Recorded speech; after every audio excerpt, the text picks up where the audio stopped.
മീശയോട് പോയി. ഇയാളാളി എന്നോട് പറഞ്ഞ മീശ എടുക്കണം. സിനിമയിൽ മീശ പരാമർശമായി. മീശയുടെ ഉപയോഗം കഴിഞ്ഞു. ജയശ്രീ പ്രണയിക്കുമ്പോൾ പ്രണയിക്കേണ്ടെന്ന് ഞാൻ പറഞ്ഞിട്ടുമില്ല. അത് ഞാൻ ഈ പെൺകുട്ടിയോടൊത്ത് ജീവിക്കുന്ന സ്ഥലത്ത് ജയശ്രീ വരുമ്പോൾ ജയശ്രീയോടൊത്താണ് ജീവിച്ചിട്ടുള്ളത്. ആ സമയത്ത് ആ പെൺകുട്ടിയായിരിക്കും അനുഭവിച്ചിട്ടുള്ളത് അവള് രണ്ടാമതായിട്ട്. ഇത് ഭക്തി എടുത്ത പടമാണ്. അതെ, അത് ഭക്തി എടുത്ത പടമാണ്. ഭക്തിയായിരുന്നു ആ സമയത്ത് ഈ ലവ് സ്റ്റോറിയിലെ ഒരാള്. ഈ ആനന്ദ് ഗാന്ധിയെ കുറിച്ച്, പാർട്ണറെ കുറിച്ച് കനി പറയുന്നത് കേട്ടിട്ടില്ല അധികം. ഇതാണ് ശരിക്കും കനിയുടെ പാർട്ണർ. അതെ, ടെക്നിക്കലിയാണ് ഇപ്പൊ. ഇപ്പൊ ആനന്ദിന് വേറൊരു കൂട്ടുകാരിയുണ്ട്. പക്ഷെ അവര് മൂന്നുപേരും കൂടെ ജീവിക്കുന്നു. അവരൊരുമിച്ചാണുള്ളത്. ഞങ്ങൾ സോഷ്യൽ മീഡിയ അങ്ങനെ വെറുതെ വിടില്ല മൈത്രേ. ഇത് കണ്ടു കഴിഞ്ഞാൽ ആരും ഒന്ന് പ്രേമിച്ചു പോവും. ഡിഗ്രിക്ക് പഠിക്കുന്ന സമയത്ത് ഒരു പെൺകുട്ടി നോക്കി ചിരിച്ചിട്ട് ഞാൻ ശരിക്കും പറഞ്ഞാൽ നിങ്ങൾ ഇന്ന് എയറിലായി പോകുന്ന ശരിക്കും എയറിലായി പോയി. ഞാൻ ആദ്യമായിട്ട് ഒരു ജർമ്മൻകാരിയാണ് പ്രണയിച്ചത്. ഞാൻ അവിടെ പോയി ഈ പ്രണയം ഉണ്ടാകുന്ന സമയത്ത് ആ സ്ത്രീയെ എന്നെ ഒന്നിച്ച് ഗുരുകുലത്തിൽ നിന്ന് പറഞ്ഞു വിട്ടു. നളിനി ചേച്ചിയൊക്കെ പരിചയപ്പെടും. നളിനിയൊക്കെ പിന്നീട് വളരെ ഒരു 3 വർഷമെങ്കിലും കഴിഞ്ഞതിന് ശേഷമാണ് നളിനിയെ പരിചയപ്പെടുന്നത്. മൈത്രേയൻ എത്ര വീട്ടിൽ താമസിച്ചിട്ടുണ്ടാവും എന്ന് എനിക്ക് അറിഞ്ഞുകൂടാ. കൗണ്ട് ചെയ്യാൻ പറ്റുമോ? 300-നും 500-നും ഇടയ്ക്ക് ആയിരിക്കും. എങ്ങനെയാ ഈ വീട്ടിൽ കെറ്റാൻ പറ്റുന്ന ആളായി മാറിയത്? എനിക്ക് അന്യരില്ലാത്തതുകൊണ്ട്. ഞാൻ സത്യത്തിൽ ഫോട്ടോഗ്രാഫർ ആണോന്ന് എനിക്കറിയില്ല. അമ്മക്ക് ക്യാമറ ഉണ്ടായിരുന്നത്. മൈത്രേയന്റെ അമ്മയ്ക്ക് ക്യാമറ ഉണ്ടായിരുന്നു. ഓ, ബാലൻ ഏറ്റവും കൂടുതൽ ദേഷ്യം പിടിച്ചത് ഫസ്റ്റ് ഡേ തന്നെ ഞങ്ങൾ കാട്ടി പോയപ്പോ കടുവയെ കിട്ടി. അല്ല പറയുന്നത് 25 വർഷമായിട്ട് എന്നോട് നടക്കുന്നത്, ഇതുവരെ കടുവയെ കണ്ടിട്ടില്ല. എനിക്കും ഇഷ്ടമാണ്. അപ്പൊ എനിക്ക് തരാനില്ല, ക്യാമറ തന്നെ. എന്നാ ഈ മീശ പഠിച്ചൊരു പടം ഞാൻ എടുത്തോളാം. പക്ഷെ അത് ഹാഷ്മിയോടൊക്കെ പറയുമ്പോ കുറച്ച് ഹാർഷായി പോയെന്ന് തോന്നിയില്ലേ പിന്നീട്? അല്ല, ഞാൻ അങ്ങനെ വിചാരിക്കുന്നേ ഇല്ല. മൈത്രേയനാണ് നമുക്കിപ്പോൾ. ഹായ് മൈത്രേയൻ. ഹലോ. മീശയോട് പോയി. ഇയാളാളി എന്നോട് പറഞ്ഞ മീശ എടുക്കണം. അല്ലല്ല, സിനിമയിൽ മീശ പരാമർശമായി. അപ്പൊ ഞാൻ പറഞ്ഞു ഈ സിനിമയിൽ, തുടരും സിനിമയിൽ മീശയെ കുറിച്ചുണ്ട്, ഹിറ്റ് സിനിമയാണ്. അപ്പൊ മൈത്രേയന് ഇപ്പം കഴിഞ്ഞ തവണ നമ്മൾ രണ്ടുപേരും കൂടെ സാഹിത്യ അക്കാദമിയിലുള്ള മീറ്റിങ്ങിനകത്ത് മീശ എടുക്കാമെന്ന് എഗ്രി ചെയ്ത. മീശ എടുക്കാൻ മീശയുടെ ഉപയോഗം കഴിഞ്ഞു. വിവാദം ഉണ്ടാക്കി. മീശയുടെ ഉപയോഗം കഴിഞ്ഞു. ഇനിയിപ്പോ മീശ ആവശ്യമില്ല. പക്ഷെ ആ സമയത്ത് മൈത്രേയൻ മീശ എടുക്കാൻ തയ്യാറായിരുന്നില്ല. അത് ആളുകള് കളിയാക്കുന്ന സമയത്ത് അല്ലെങ്കിൽ മോശമായിട്ട് സംസാരിക്കുന്ന സമയത്ത് നമ്മൾ മീശ സ്വാഭാവികതയിൽ ഞാൻ മീശയൊക്കെ എടുത്തേനെ. എടുക്കുമ്പോൾ അവര് കാരണമാണെന്നത് പറയും. അപ്പൊ അങ്ങനെ പറയണ്ടെന്ന് വിചാരിച്ചിട്ട് തന്നെ ഉള്ളു. ഇപ്പൊ അതിന്റെ പ്രയോജനം എല്ലാ തരത്തിലും തീർന്നിട്ടുണ്ട്. ഇനി എന്താണ് ഈ മീശ കൊണ്ട്? ഞാൻ ഈ മീശ എങ്ങനെയൊന്നും ചിന്തിച്ചിട്ടൊന്നുമില്ല. ഓരോ തവണയും നേരത്തെ കണ്ട പോലെ ഇരിക്കരുതെന്ന് വിചാരിച്ചിട്ട് ഉണ്ടാക്കിയതാണ്. ഈ മീശ ഈ സോഷ്യൽ മീഡിയയിൽ വന്ന ഈ ഇന്റർവ്യൂ എന്ന കാരണം കൊണ്ട് അതങ്ങ് ഉണ്ടായിപ്പോയതാണ്. ആൾക്കാർ അത് ഉപയോഗിച്ച് എന്നെ എന്താ പറയണ്ടേ, ഡിസ്ക്രെഡിറ്റ് ചെയ്യാനായിട്ട് പറ്റും എന്നൊക്കെ കണ്ടിട്ട് അവരുണ്ടാക്കിയ ഒരു കാരണം കൊണ്ടുണ്ടായി പോയ ഒരു പ്രശ്നമാണ്. അല്ലാതെ എൻ്റെ സ്വാഭാവികമായിട്ട് ഞാൻ എത്രയോ തരത്തിൽ ഇരുന്നിട്ടുണ്ട്. ഞാൻ തന്നെ എൻ്റെ ജീവിതത്തിനകത്ത് എനിക്ക് എന്നെ തിരിച്ചറിയാൻ വയ്യാത്ത തരത്തിൽ ഞാൻ എൻ്റെ അറ്റയർ മാറ്റിയിട്ടുള്ള ആളാണ്. ഇപ്പൊ സോഷ്യൽ മീഡിയ പക്ഷെ തിരിച്ചറിയുന്ന വേറൊരു പടമുണ്ട്, ഞാൻ അത് കാണിച്ചു തരാം.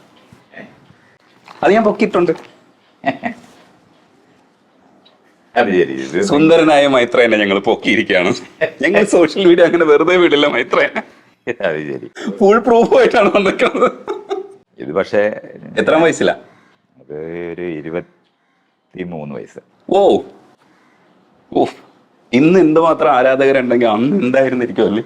അന്ന് സോഷ്യൽ മീഡിയ ഉണ്ടായിരുന്നെങ്കിൽ ആരാധകരെ ശാന്തരാകൂ. ഇതെങ്ങനെയാ ഫോട്ടോ എപ്പോഴാണ് സംഭവിച്ചത്? ഇത് ഞാൻ ഗുരുകുലത്തിലെ ഒഫീഷ്യലെ അവിടുത്തെ എന്താണ് ബ്രഹ്മചാരിയായി ജീവിക്കുന്ന സമയത്ത് എൻ്റെ അനിയത്തിയുടെ കല്യാണത്തിന് വന്നതാണ്. അവിടെ ഹരിപ്പാടാണ് വന്നത്. അവിടെ വന്നപ്പോൾ നമ്മുടെ സന്തോഷ് ശിവൻ്റെയൊക്കെ അച്ഛൻ ശിവൻ്റെ അനിയനുണ്ട് പാസി, ഹരിപ്പാടാണ് അവരുടെ കുടുംബം. അപ്പോൾ അദ്ദേഹം പറഞ്ഞ് ഇങ്ങനെ മറ്റു പടങ്ങളെ ആൾക്കാരെല്ലാം പടം എടുത്തുകൊണ്ടിരിക്കുന്ന സമയത്ത് എന്നോട് പറഞ്ഞു ഒന്ന് മാറിയിരിക്കുമോ, എനിക്ക് നിങ്ങളൊരു പടം എടുക്കണമെന്നുണ്ട്. അപ്പം അങ്ങനെ എന്നെ ഇരുത്തി എടുത്തതാണ്. പക്ഷെ പിന്നീടാണ് ഞാൻ കണ്ടത് ഫാസിയുടെ സ്റ്റുഡിയോയുടെ ഫ്രണ്ടിൽ, ഹരിപ്പാട് ഈ ഫ്രണ്ടിൽ ഇങ്ങനെ കാണാനായിട്ട് ആളുകൾ വരുമ്പോൾ പടം എടുക്കുന്ന ആ പടം അവങ്ങനെ ഇരുന്നു. സ്റ്റാറുകളുടെ ഒക്കെ പടം വെക്കും. അന്നേ സ്റ്റാർ ആയിരുന്നു. ഞാൻ സ്റ്റാർ ആയതുകൊണ്ടല്ല, അയാൾക്ക് എന്നോട് കൗതുകമുള്ളതുകൊണ്ട് ഈ പടം ഇങ്ങനെ തലമുടിയും താടിയൊക്കെ ഉള്ള ഒരാളെ കണ്ടപ്പോൾ ഉള്ളൊരു കൗതുകമാണത്. അല്ലാതെ അന്ന് ഒരു തരത്തിലും അറിയപ്പെടുന്ന ആളല്ല.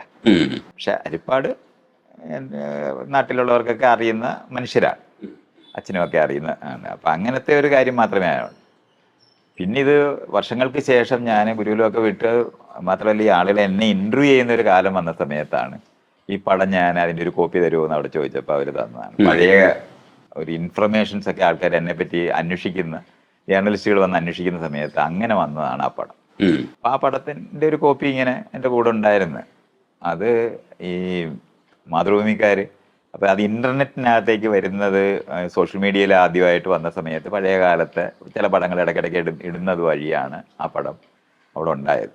അത് അവർ ഡൗൺലോഡ് ചെയ്ത് ഇങ്ങനെ ഇത്രയും കൊടുത്തതല്ല, ഞാൻ കൊടുത്തതല്ല. ആ. അവര് അതിനകത്ത് എനിക്ക് ഇന്റർനെറ്റിനകത്തുള്ള പടങ്ങൾ എടുത്ത വഴിയാണ് അവര്, എനിക്കൊന്ന് ഫേസ്ബുക്കിനകത്ത് പോയിട്ട് അവരെടുത്തതാ. ഉം. ഞാൻ അറിഞ്ഞിട്ടില്ല ഇങ്ങനൊരു പടമാണ് ഇതിന്റെ കവറിൽ വരുന്നതെന്നോ, അതങ്ങനത്തെ ഒരു ലോകം എനിക്കില്ല. ഇപ്പോൾ ഈ താഹമാടായിയാണ് ഈ ഇന്റർവ്യൂ ചെയ്തേക്കുന്നത്. ഇതിൽ രസകരമായ മൈത്രേയന്റെ പടങ്ങളുണ്ട് കേട്ടോ. വേറൊരു പടം കണ്ടോ, ഓർമ്മയുണ്ടോ? അതുകൊണ്ട് ബോബ് എന്ന് പറഞ്ഞ ഒരു സുഹൃത്താണ്, അമേരിക്കയിൽ നിന്ന് വന്നിട്ടുള്ള. യതിയുടെ ആരാധകനായിട്ട് വന്നതാണോ? അതെ, അദ്ദേഹം ഇവിടുന്ന് കേരളത്തിൽ നിന്നൊരു യുവതിയാണ് കല്യാണം കഴിച്ചത്. അപ്പോൾ അവരെനിക്ക് അയച്ചു തന്നതാണ്. ഓ, ഇങ്ങനൊരു പടമുണ്ട്. അപ്പോൾ ആ പടം ഞാൻ എൻ്റെ കയ്യിലിരുന്ന കാരണം കൊണ്ട് താഹയ്ക്ക് കൊടുത്ത്, അങ്ങനെയാണ് ആ പടം വരുന്നത്. ഈ വയസ്സിനെ എനിക്ക് പലപ്പോഴും മനസ്സിലായതാ. പക്ഷെ എനിക്ക് ഈ ചെറുപ്പക്കാരനെ കുറിച്ച് കുറച്ച് കൂടുതൽ കാര്യങ്ങൾ അറിയേണ്ടതുണ്ട്. അത് ഇന്നത്തെ എൻ്റെ ലക്ഷ്യവും കൂടെയാണ്. ഇതിനകത്ത് പല ഫോട്ടോകളും കാണുമ്പോൾ എനിക്ക് ഭയങ്കര, ഇത് യതിയുടെ ഫോട്ടോയാണ്. ആ കാലഘട്ടത്തിലെ നിങ്ങളുടെ റിലേഷനെ കുറിച്ച് എനിക്ക് അറിയാൻ ഭയങ്കര ആഗ്രഹമുണ്ട്. ഞാൻ ഇടയ്ക്ക് സംസാരിക്കാറുണ്ടെങ്കിലും ഇത് ആ സമയത്ത് ഈ തടിമുടി എന്ന് പറയുന്നതാണ് ഈ ആത്മീയതയുടെ വഴിയിൽ സഞ്ചരിക്കുന്നവർക്കുള്ള ഒരു ട്രേഡ് മാർക്ക്. ആ കാലഘട്ടത്തിലെ ഒരു സുന്ദരൻ ഇതിനകത്ത് നിൽപ്പുണ്ട്. ഈ പടം ഇത് കണ്ടു കഴിഞ്ഞാൽ ആരും ഒന്ന് പ്രേമിച്ചു പോവും. എന്താ വെച്ചാല് മൈത്രേയന്റെ ഈ യങ്ങായിട്ടുള്ളൊരു പടം കാണുമ്പോൾ, ഞാൻ മുമ്പ് ഇത് വായിച്ചതാണ്, 2017 ഇറങ്ങിയതാണെന്ന് തോന്നുന്നു. ഇപ്പോൾ എക്സൈറ്റ്മെന്റ് കൂടുകയാണ്. മൈത്രേയനെ കൂടുതൽ അറിയും തോറും മൈത്രേയന്റെ ചെറുപ്പകാലത്തെ കുറിച്ച് കൂടുതൽ മനസ്സിലാക്കാൻ എനിക്ക് ആഗ്രഹമുണ്ട്. ഈ പടങ്ങളൊക്കെ ശരിക്കും എന്താ ഓർമ്മിപ്പിക്കുന്നത്? സത്യത്തില് എൻ്റെ വീട്ടിനകത്തെ ഈ നിങ്ങളിപ്പോ ഈ പറയുമ്പോൾ ഈ സൗന്ദര്യവും ഒക്കെ പറയുമ്പോൾ, അതെ, എൻ്റെ ചേട്ടന്മാര് എല്ലാവരെക്കാളും സൗന്ദര്യം ഇല്ലാത്ത ആളായിട്ടാണ് ഞാൻ എൻ്റെ വീട്ടിൽ അനുഭവിച്ചിട്ടുള്ളത്. അവിടെ നമ്മൾ ഡിസ്ക്രിമിനേഷൻ അവിടെ അനുഭവിച്ചിട്ടുണ്ട്. എൻ്റെ അച്ഛൻ എന്നുവെച്ചാൽ അമ്മ കറുത്ത നിറമുള്ള ആളും അമ്മയുടെ ഫീച്ചേഴ്സ് ഒക്കെ ഡിഫറെൻ്റാണ്, വ്യത്യസ്തമാണ്. അച്ഛനെയൊക്കെ വെളുത്തവരും അങ്ങനത്തെ ഫീച്ചേഴ്സൊക്കെ ഉള്ള ആൾക്കാരാണ്. അപ്പോൾ ചേട്ടന്മാരെല്ലാവരും സുന്ദരന്മാരായിട്ട് അറിയപ്പെടുമ്പോൾ ഞാൻ അങ്ങനെ അല്ലായിരുന്നു. എൻ്റെ നേരെ മൂത്ത ചേട്ടൻ കളിയാക്കാൻ വേണ്ടി ശരിക്കും പറഞ്ഞാൽ ഒരു 2 പല്ലിന്റെ പുറകിലിരിക്കുന്ന ഒരു മനുഷ്യനായിരുന്നു ഞാൻ. കുഞ്ഞായിരിക്കുമ്പോൾ വലിയ 2 പല്ലായിരുന്നു ഉണ്ടായിരുന്നു. ചേട്ടനാണെങ്കിൽ 2 കക്ക എടുത്ത് മീശയില് ചുണ്ടലത്ത് വെച്ചിട്ട് എൻ്റെ മുന്നിൽ ഇങ്ങനെ നടക്കുമായിരുന്നു. അങ്ങനെ അപ്പം ഞാനൊരിക്കലും നമുക്കൊരു പ്രീഡിഗ്രിക്ക് പഠിക്കുന്ന സമയത്താണ് ആദ്യമായിട്ട് ഒരു സെൽഫ്, ഞാൻ പെൺകുട്ടികൾ നമ്മളിൽ കൗതുകമുള്ളവരാണെന്ന് അനുഭവിച്ചത് അപ്പോഴാണ്. അത്ഭുതകരമായിട്ടാണ് ഞാനത് അനുഭവിച്ചത്. കാരണം നമ്മളെ ആരെങ്കിലും ശ്രദ്ധിക്കുകയോ ഇഷ്ടപ്പെടുകയോ ചെയ്യുമെന്ന് ഒരിക്കലും തോന്നിയിട്ടേ ഇല്ല. ആരാധികമാരുടെ കൂട്ടമാണ്. അല്ല, ഇപ്പൊ അതൊക്കെ പിന്നീട് സംഭവിച്ചു. ഈ ഞാൻ ഇത് കഴിഞ്ഞിട്ടൊക്കെ പിന്നീട് അനുഭവിക്കുന്നുണ്ട്. പക്ഷെ അപ്പോഴും നമുക്ക് യഥാർത്ഥത്തിൽ അത് അങ്ങനെയാണെന്നുള്ള തോന്നിയിട്ടില്ലാത്ത കാലമായിരുന്നു ഈ യൗവനം ഉള്ള സമയത്ത്. നമ്മളെ ഇഷ്ടപ്പെടാൻ പറ്റുന്ന തരത്തിലുള്ള ക്വാളിറ്റികൾ ഉണ്ടെന്നോ അല്ലെന്നുണ്ടെങ്കിൽ ശാരീരികമായ സൗന്ദര്യം ഉണ്ടെന്നോ കുട്ടിക്കാലത്ത് തോന്നിയിട്ടില്ല. അതൊക്കെ ഇങ്ങനെ പിന്നീട് ഈ പെൺകുട്ടികൾ കൗതുകത്തോടെ നമ്മളടുത്ത് പെരുമാറുമ്പോഴാണ് എന്തോ ഒരു നമ്മളെ കൊള്ളാവുന്നവർക്ക് തോന്നിപ്പോയി എന്ന് തോന്നുന്ന സംഭവമൊക്കെ ഉണ്ടായത്. ഭയങ്കര അനുഭവമായിരുന്നു. ഡിഗ്രിക്ക് പഠിക്കുന്ന സമയത്ത് ഒരു പെൺകുട്ടി നോക്കി ചിരിച്ചിട്ട് ഞാൻ ശരിക്കും പറഞ്ഞാൽ നിങ്ങൾ ഇന്ന് എയറിലായി പോയി, ശരിക്കും എയറിലായി പോയി, അങ്ങനെയൊക്കെയുള്ള സംഭവം അനുഭവിച്ചിട്ടുണ്ട്. അപ്പൊ അതൊക്കെ നമ്മൾ പിൽക്കാലത്ത് പിന്നെ ഞാൻ ഈ ഗുരുകുലത്തിൽ എത്തിക്കഴിയുമ്പോഴേ ലോകവ്യാപകമായിട്ടുള്ള രാജ്യങ്ങളിൽ നിന്ന് ആൾക്കാരൊക്കെ വരികയും അവരൊക്കെ നമ്മുടെ അടുത്ത് ഇങ്ങനെ ഇഷ്ടത്തോടെ പെരുമാറുകയൊക്കെ ചെയ്യുന്ന സമയത്താണ് ആദ്യമായിട്ട് ഓക്കെ നമ്മളിൽ ചിലത് ഇഷ്ടപ്പെടാനുണ്ട് എന്നൊക്കെ ഉള്ള തിരിച്ചറിവുണ്ടാകുന്ന അതിനുശേഷമൊക്കെയാണ്. സെൽഫ് റെസ്പെക്ട് അനുഭവിക്കുന്നതൊക്കെ അതിനുശേഷം, അതിന് മുമ്പ് ഉണ്ടായിട്ടില്ല. അതുകൊണ്ട് ഇയാൾ ഈ പറയുന്ന ഇപ്പൊ ഈ ചിത്രത്തിനകത്ത് ഇപ്പം ജയശ്രീയുടെ കൂടെ നിൽക്കുന്ന സമയത്ത് ജയശ്രീ എന്നെ ഇഷ്ടപ്പെട്ട് നിൽക്കുന്ന ഒരു കാലമല്ലേ. അപ്പൊ അതുകൊണ്ട് എനിക്ക് സെൽഫ് റെസ്പെക്ട് ഒക്കെ ഉണ്ടായതാണ്. ജയശ്രീയുടെ പ്രണയമാണ് എനിക്ക് സെൽഫ് റെസ്പെക്ട് ആയിട്ട് മാറുന്നത്. കാരണം ഒരാൾ എന്നെ പ്രണയിക്കാനായിട്ട് ഉണ്ടാകുക എന്ന് പറയുന്നത് അത്ര ചെറിയ കാര്യമായിട്ട് കാണുന്നില്ലായിരുന്നു. അപ്പം ഇത് ഗുരുകുലത്തിലിരിക്കുമ്പോ തന്നെ ഞാൻ അനുഭവിച്ചു തുടങ്ങുന്നു. വ്യത്യസ്തമായ രാജ്യങ്ങളിലുള്ള ആൾക്കാരൊക്കെ ഇഷ്ടങ്ങളൊക്കെ പ്രകടിപ്പിക്കുകയൊക്കെ ചെയ്ത സമയത്തുണ്ട്. ഞാൻ ആദ്യമായിട്ട് ഒരു ജർമ്മൻകാരിയാണ് പ്രണയിച്ചത്. അപ്പൊ അത് കാരണം കൊണ്ട് അത്തരത്തിലുള്ള പ്രണയങ്ങളും ഒക്കെ ഉണ്ടായിട്ടുണ്ട്. അപ്പൊ അതൊക്കെ നമ്മളെ ഇഷ്ടപ്പെടാനായിട്ടുള്ള എന്തോ ഒന്ന് നമ്മളിലുണ്ട് എന്നൊക്കെ അനുഭവിക്കുന്നത് ആ സമയത്തൊക്കെയാണ്. അതായത് ഈ യതിയുടെ ഇവിടെ പോകുമ്പോഴാണ്. അതെ അതെ, അല്ലാതെ പിന്നെ ഞാൻ ഒരു ജർമ്മൻകാരിയെ ഞാൻ അങ്ങനെ വഴിയിട്ട് കിട്ടും. അല്ല, പക്ഷെ അവിടെ ആത്മീയത പ്രാക്ടീസ് ചെയ്യാൻ പോയത്. ഗുരുകുലത്തിന്റെ തീമിനകത്ത് തന്നെ നാരായണ ഗുരുവിനോട് നടരാജ ഗുരു ആണ് ഈ ഗുരുകുലം ആരംഭിക്കുന്നത്. നടരാജ ഗുരു ഡോക്ടർ പൽപ്പുവിന്റെ മകനാണ്.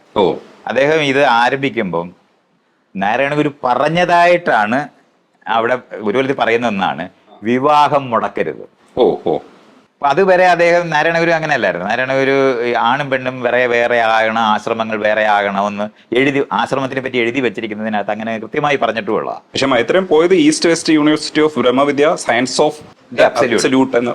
പക്ഷെ അത് നാരായണ ഗുരുകുലത്തിന്റെ ഒരു എക്സ്റ്റൻഷനാണ്. അത് അവിടെ ചെല്ലുമ്പോഴാണ് ഞാൻ അത് അങ്ങനെ അനുഭവിക്കുന്നത്. അപ്പൊ അതിനകത്ത് വിവാഹം മുടക്കരുത് എന്ന് പറയുന്ന കാരണം കൊണ്ട് തന്നെ ആ ആണിനും പെണ്ണിനും വരാൻ പറ്റുന്ന ഒരു സ്ഥലമായിരുന്നു ഗുരുകുലം.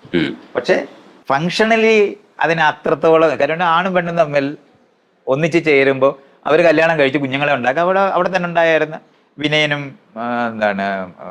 മാർഗരറ്റും തമ്മിൽ വിവാഹം കഴിച്ച് കുഞ്ഞുങ്ങളുണ്ടായിരുന്നു. അപ്പൊ ഞാൻ ചെല്ലുമ്പോൾ കുഞ്ഞുങ്ങളുള്ള ഗുരുകുലമാണ്. അപ്പൊ ആ കുഞ്ഞുങ്ങളെ ഞാൻ വളർത്തിയിട്ടുണ്ട്.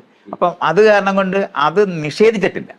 പക്ഷെ ഗുരുകുലത്തിലെ ഗുരു ആകണമെങ്കിൽ സിംഗിൾ ആയിട്ടിരിക്കണം. പക്ഷെ മറ്റുള്ളവർ അങ്ങനെ ഇരിക്കണമെന്ന് നിർബന്ധിച്ചിരിക്കുന്നില്ല. പക്ഷെ അതൊരു പഴയ യുക്തിപരമായിട്ട് നിലനിൽക്കുന്ന ഒരു സ്ഥാപനമാണ്. ഗുരുത്വം എന്ന് പറയുന്ന സാധനം സ്ത്രീകളുമായിട്ട് ബന്ധപ്പെട്ട് എന്തായാലും ഉണ്ടായിട്ടില്ല.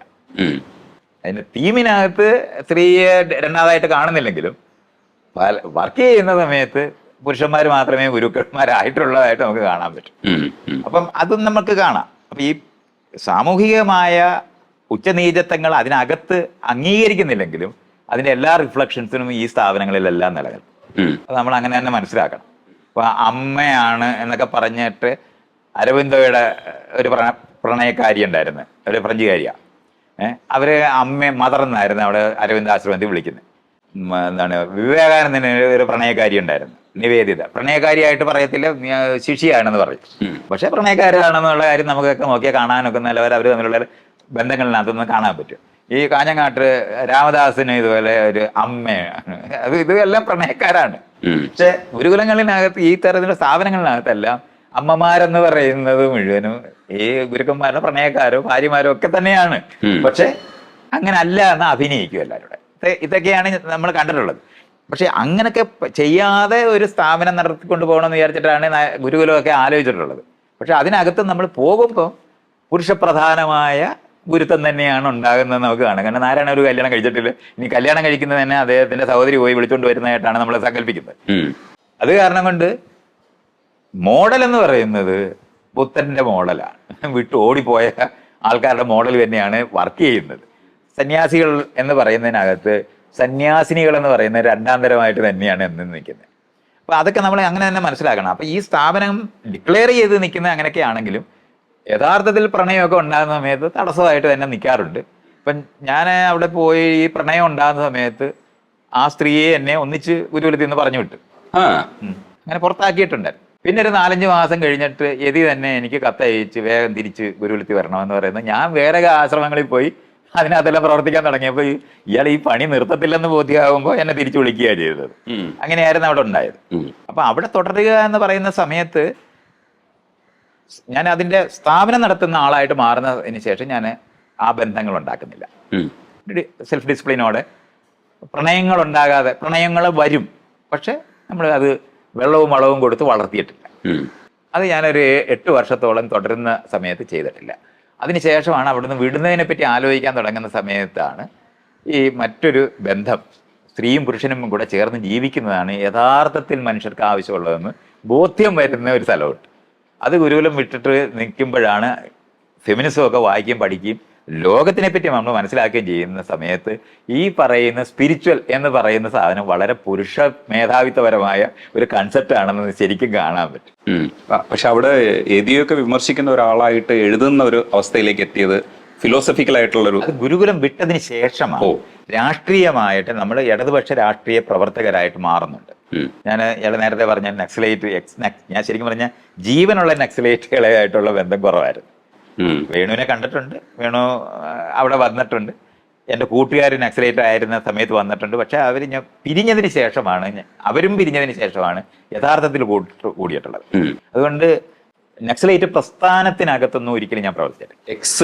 എക്സ് നക്സലേറ്റുകളായിട്ടുള്ള ബന്ധം കൊണ്ട് പോലീസുകാരെ സംബന്ധിച്ചോളം ഞാൻ നക്സലേറ്റ് ആയിപ്പോയായിരുന്നു. ഗുരുകുലങ്ങളിലുള്ള സന്യാസികളുടെ ഇടയിൽ ഞാൻ കമ്മ്യൂണിസ്റ്റുകാരനായി നക്സലേറ്റായി. നക്സലേറ്റുകളുടെ ഇടയിലെല്ലാം എൻ്റെ അടുത്ത് കൂട്ടുകൂടിയവര് അവരെല്ലാവരും എൻ്റെ അടുത്ത് വന്ന് സന്യാസിമാരായി എന്ന് പറഞ്ഞ് നക്സലേറ്റുകൾ അവരെ കളിയാക്കുന്നതാണ്.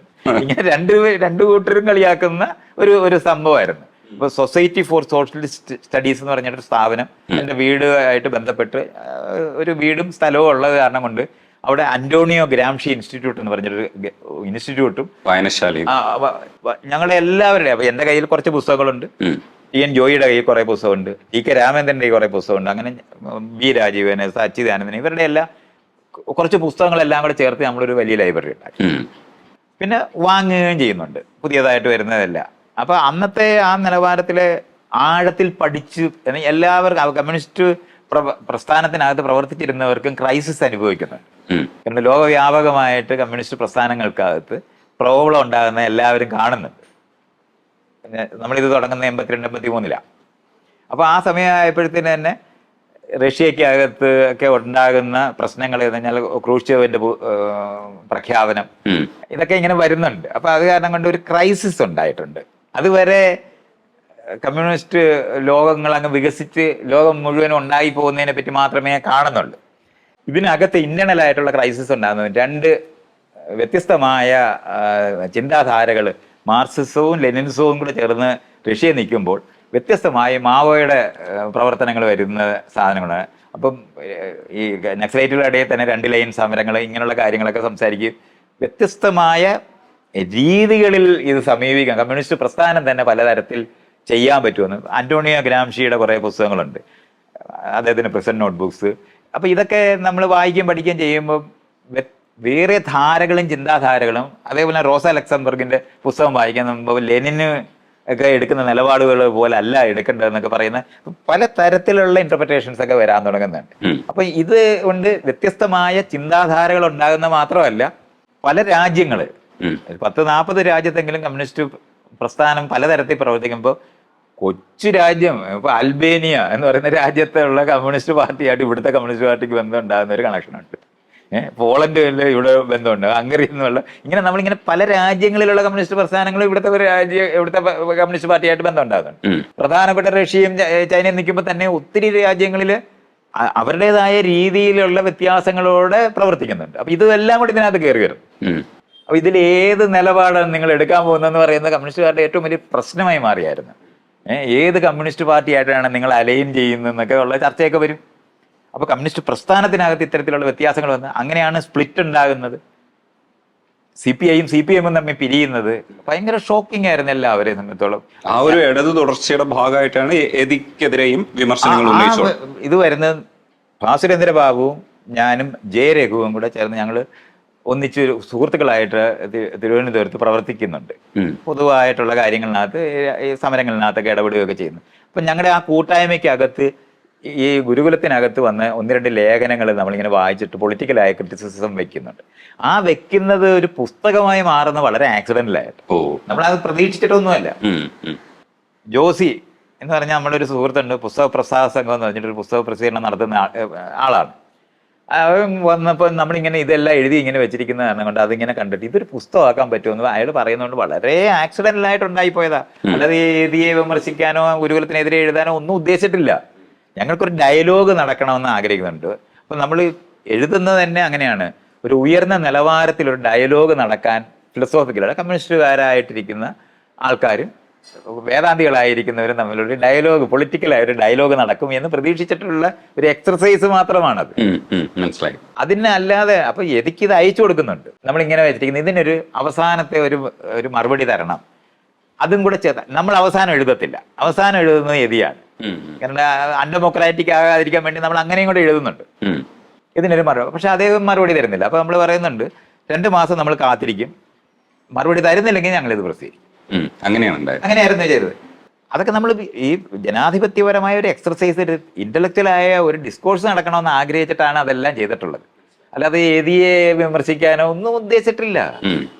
ഈ യുവധാരയുടെ എഡിറ്ററായിട്ട് വരുന്നത് MA ബേബി ആണ് അതിനകത്തേക്ക് അത് വിളിച്ചത്. ഞാൻ തൃശ്ശൂർ വന്ന് ഈ പുസ്തക പ്രസിദ്ധീകരണത്തിന്റെ ജനറൽ സെക്രട്ടറി ആയിട്ട് മാറുന്നുണ്ട്. അപ്പൊ അവരെല്ലാവരും കൂടെ കേരളത്തിന്റെ മധ്യത്തിൽ താമസിക്കണമെന്ന് ആവശ്യപ്പെടുന്നു. കാരണം കാസർഗോഡ് തൊട്ടുള്ള ഒരു തിരുവനന്തപുരം വരെ വരാൻ പറ്റത്തില്ല. അതുകൊണ്ട് രണ്ട് കൂട്ടർക്കും പറ്റുന്ന നിലവാരത്തിൽ തൃശ്ശൂർ താമസിക്കണമെന്ന് ഈ കമ്മിറ്റിക്കകത്ത് പുസ്തക പ്രസിദ്ധീകരണത്തിന്റെ കമ്മിറ്റിക്കകത്ത് അവർ തീരുമാനം എടുത്തിട്ട് ജനറൽ സെക്രട്ടറി എന്നുള്ള നിലവാരത്തിൽ ഞാൻ വരിക ചെയ്തത്. അങ്ങനെ തൃശ്ശൂർ വന്ന് പ്രവർത്തിക്കുന്ന സമയത്ത് ഇടതുപക്ഷ രാഷ്ട്രീയത്തിനകത്ത് കുറച്ചുകൂടെ സംഘടനാപരമായ മേഖലകളിലെല്ലാം കുറച്ചുകൂടെ ചേർന്ന് പ്രവർത്തിക്കണം. ചെറിയ സംഘങ്ങൾ, നമുക്ക് അന്ന് ഫെമിനിസ്റ്റ് പ്രസ്ഥാനമൊക്കെ ഉണ്ട്, ഇതിൻ്റെ രാഷ്ട്രീയം സ്വയം നിർണ്ണയിക്കാൻ പറ്റുന്നില്ല. കാരണം വലിയ സംഘടന വന്ന് സപ്പോർട്ട് തന്നാൽ നമ്മൾ അതിൻ്റെ രാഷ്ട്രീയക്കാരാണെന്ന് പറയുക. അത് കാരണം കൊണ്ട് ആ ഒരു ക്രൈസിസിനകത്ത് ഫെമിനിസ്റ്റ് പ്രസ്ഥാനങ്ങൾ മുമ്പോട്ട് കൊണ്ടുപോകുന്നതിന് എന്ത് ചെയ്യാൻ പറ്റും, കുറച്ച് പേര് വലിയ സംഘടനകളിനകത്തെ സ്ത്രീകളുടെ ഇതിനകത്ത് ചേർന്ന് പ്രവർത്തിക്കണമെന്നൊക്കെ കണ്ടെത്തുന്നത് വഴിയാണ് നമ്മൾ അങ്ങനത്തെ ഒരു രാഷ്ട്രീയ പ്രവർത്തനം ആരംഭിക്കുന്നുണ്ട്. ആ ആരംഭിക്കുന്നതിന്റെ ഭാഗമായിട്ട് ഞാൻ DYFI, SFI ഇങ്ങനെയുള്ള അതിനകത്ത് അന്ന് പ്രവർത്തിക്കുന്നവരുമായിട്ടൊക്കെ ചേർന്ന് കുറേ കാര്യങ്ങൾ തൃശ്ശൂർ ചെയ്തുകൊണ്ടിരിക്കുമ്പോഴാണ് ഞാൻ താമസിച്ചിരുന്ന ചേറ്റുപുഴ എന്ന് പറയുന്ന സ്ഥലത്ത് ഉള്ള ആൾക്കാർ അവിടുത്തെ DYFIക്കാരുമായിട്ട് വളരെ ചേർന്ന് പ്രവർത്തിക്കുന്ന ഒരു കാലമാണ്. ചേറ്റുപുഴ തന്നെയായിരുന്നു ബേബിയുടെ ഭാര്യ ബെറ്റി ഉണ്ടായിരുന്നു. അപ്പോൾ അത് കാരണം കൊണ്ട് അദ്ദേഹം അവിടെ ആ വീട്ടിൽ വരുന്ന സമയത്ത് എന്നെ പോലെ ഒരാൾ അവിടെ ഉണ്ടെന്ന് ഈ DYFIക്കാർ പറഞ്ഞിട്ട് കാണാൻ വന്നതാണ്. അപ്പം ഞാനുമായിട്ട് ഇങ്ങനെ സംസാരിക്കുന്ന സമയത്ത് അദ്ദേഹത്തിന് വളരെ ഇത് യോജിച്ചു പോകാൻ പറ്റുന്ന ഒരാളാണെന്ന് കണ്ടെത്തിയിട്ടാണ് DYFIയുടെ മാസിക എഡിറ്റ് ചെയ്യാൻ പറ്റുമോ എന്ന് ചോദിക്കുന്നുണ്ട്. ആ ചോദിക്കുന്ന സമയത്ത് തന്നെ ജയശ്രീയുടെ അമ്മയ്ക്കും അച്ഛനും അവർ എഴുകോൺ എന്ന് പറയുന്ന സ്ഥലത്തായിരുന്നു ജീവിച്ചിരുന്നത്. അച്ഛന് ഹാർട്ടിന് അസുഖം വന്നു, അമ്മയ്ക്ക് വലിയൊരു ആക്സിഡൻറ്റ് വന്നു. അപ്പോൾ അവരെ നോക്കാനായിട്ട് നമ്മൾ തിരുവനന്തപുരത്തേക്ക് മാറേണ്ടി വന്നു. അപ്പോൾ അങ്ങനെ അവരെ നോക്കുക എന്ന് പറയുന്നതിന് വേണ്ടി തിരുവനന്തപുരത്ത് മാറുമ്പോഴാണ് ഈ ബേബിയുടെ ഈ ഓഫറും വരുന്നത്. അപ്പോൾ ഇത് രണ്ടും കൂടെ ഒന്നിച്ച് വർക്ക് ചെയ്യുന്നതാണ് കൊണ്ട് ഞാൻ DYFIയുടെ മാസിക എഡിറ്റ് ചെയ്യാനായിട്ട് മാറുന്നു. അങ്ങനെ 3 വർഷത്തോളം അതിനകത്ത് പ്രവർത്തിക്കും. അന്ന് DYFIയുടെ ചുമതല ഏൽപ്പിക്കുന്ന മനുഷ്യനെ ഇന്ന് അഖിലേന്ത്യാ സെക്രട്ടറി ആയിട്ട് മാറിയിട്ടുണ്ട്. അതിൽ പോസിറ്റീവായിട്ട് എന്തൊക്കെയാണ് നമ്മൾ കാണുന്നത്? ഞാൻ ബേബിയായിട്ടുള്ള ബന്ധം ഒരു സുഹൃത്തെന്നുള്ള നിലവാരത്തിൽ തുടരുന്ന സംഘടനാപരമായ ഒരു ബന്ധവും പിന്നെ ഞാൻ മെയിൻറ്റെയിൻ ചെയ്തിട്ടേ ഇല്ല. ഇടയ്ക്കിടയ്ക്ക് വല്ലപ്പോഴും എവിടെയെങ്കിലും വെച്ച് കാണുമ്പോൾ പറയുന്നു എന്നുള്ളതല്ലാതെ ഞാൻ ഈ മാർക്സിസ്റ്റ് പാർട്ടിയായിട്ടൊരു ഡയറക്റ്റ് ബന്ധം DYFIയുടെ ഈ മാസിക എഡിറ്റ് ചെയ്യുന്ന കാലത്തായിരുന്നു നിലനിർത്തിയിരുന്നത്. അതിനുശേഷം ഞാൻ അതുമായിട്ട് പിരിയുന്നതിന് ശേഷം അങ്ങനെ ചെയ്തിട്ടില്ല. അതുകൊണ്ട് ഇപ്പോഴും അദ്ദേഹം ഈ ജനറൽ സെക്രട്ടറി ആയിട്ട് ഞാനൊരു കത്തയച്ചിട്ടില്ല, ഞാനൊരു ഫോൺ വിളിച്ചിട്ട് നിങ്ങളെ അനുമോദിക്കുന്നു എന്ന് പറഞ്ഞിട്ടില്ല. അങ്ങനത്തെ ഒരു ബന്ധമില്ല. അദ്ദേഹത്തിനെ കാണുമ്പോൾ സന്തോഷമായിട്ടുണ്ടായിരിക്കും, അത്രേ ഉള്ളൂ. അല്ലാത്ത ഒരു ബന്ധമില്ല. എനിക്ക് ആ നിലവാരത്തിലൊരു അഭിപ്രായം ഞാൻ പറയുന്നില്ല. കാര്യമുണ്ട്, ഞാൻ ഇന്ന് ആ പ്രസ്ഥാനങ്ങളിൽ ഒന്നും തന്നെയും കണ്ടുകൊണ്ടല്ല ഇന്ന് ജനാധിപത്യത്തിനെ പറ്റിയൊക്കെ സംസാരിക്കുന്നത്. ആ കാലഘട്ടത്തിൽ ശരിക്കും പറഞ്ഞു കഴിഞ്ഞാൽ ലൈംഗിക തൊഴിലാളിയൊക്കെ ഒരുമിപ്പിക്കുമ്പോൾ അന്ന് ലൈംഗിക തൊഴിലാളികൾക്കിടയിൽ ഒരു ശ്രീകൃഷ്ണനായിരുന്നു ആക്ച്വലി. അതെങ്ങനെയാണ് ആ സെന്റൻസ് വന്നതെന്ന് വെച്ചാൽ മൈത്രേയന്റെ ഒരു അഭിമുഖത്തിൽ തന്നെ അത്തരത്തിലുള്ളൊരു പരാമർശമാണ് മൈത്രേയൻ പറഞ്ഞതായിട്ട് അതിനകത്ത് ദഹമാടയുടെ അഭിമുഖത്തിൽ കാണുന്നത്. അത് ആ കാലഘട്ടത്തിൽ മൈത്രേയൻ എങ്ങനെയാണ് അങ്ങനെ സംസാരിച്ചതെന്ന് എനിക്കറിഞ്ഞൂടാ. രൂപത്തിൽ ഇപ്പൊ ഇയാളിപ്പോ ഇങ്ങനെ ചോദിക്കുമ്പോൾ തമാശയായിട്ട് ചിലത് പറയുന്നുള്ള രീതിയിൽ വേറെ ഒന്നും കൊണ്ടല്ല. ലൈംഗിക തൊഴിലാളികളായ സ്ത്രീകളെ എനിക്ക് പരിചയപ്പെടുത്തി തരുന്നത്, അല്ലെങ്കിൽ ഞാനും ജയശ്രീയും വർക്ക് ചെയ്യുന്നത്, നമ്മൾ എയ്ഡ്സ് പ്രിവെൻഷനുമായിട്ട് ബന്ധപ്പെട്ട് ജയശ്രീ വർക്ക് ചെയ്യുന്നതായിട്ട് ബന്ധപ്പെട്ട് എന്നെ കാണാൻ വരുന്നത് പോൾസൺ റാഫേലാണ്. പോൾസൺ റാഫേലാണ് സത്യത്തിൽ ഈ പ്രസ്ഥാനം കേരളത്തിൽ ആരംഭിക്കുന്ന അദ്ദേഹമാണ്. അതായത് എയ്ഡ്സ് കൺട്രോൾ സൊസൈറ്റി ഒക്കെ ഉണ്ടാകുന്നതിന് മുമ്പുള്ള കാലം. അദ്ദേഹം ഇവരുടെ മനുഷ്യാവകാശപരമായിട്ടുള്ള പ്രശ്നത്തിനെ അഡ്രസ്സ് ചെയ്യാനായിട്ട് കോഴിക്കോട് ബംഗ്ലാദേശ് കോളനി എന്ന് അറിയപ്പെടുന്ന സ്ഥലത്ത് പ്രവർത്തിച്ച് അവിടെ വലിയ പ്രശ്നമായി. അന്ന് നമ്മുടെ ഫെമിനിസ്റ്റ് പ്രസ്ഥാനമായിട്ട് ബന്ധപ്പെട്ടിരിക്കുന്ന അജിതയൊക്കെ പോൾസിനെതിരായി മാറുന്നുണ്ട്.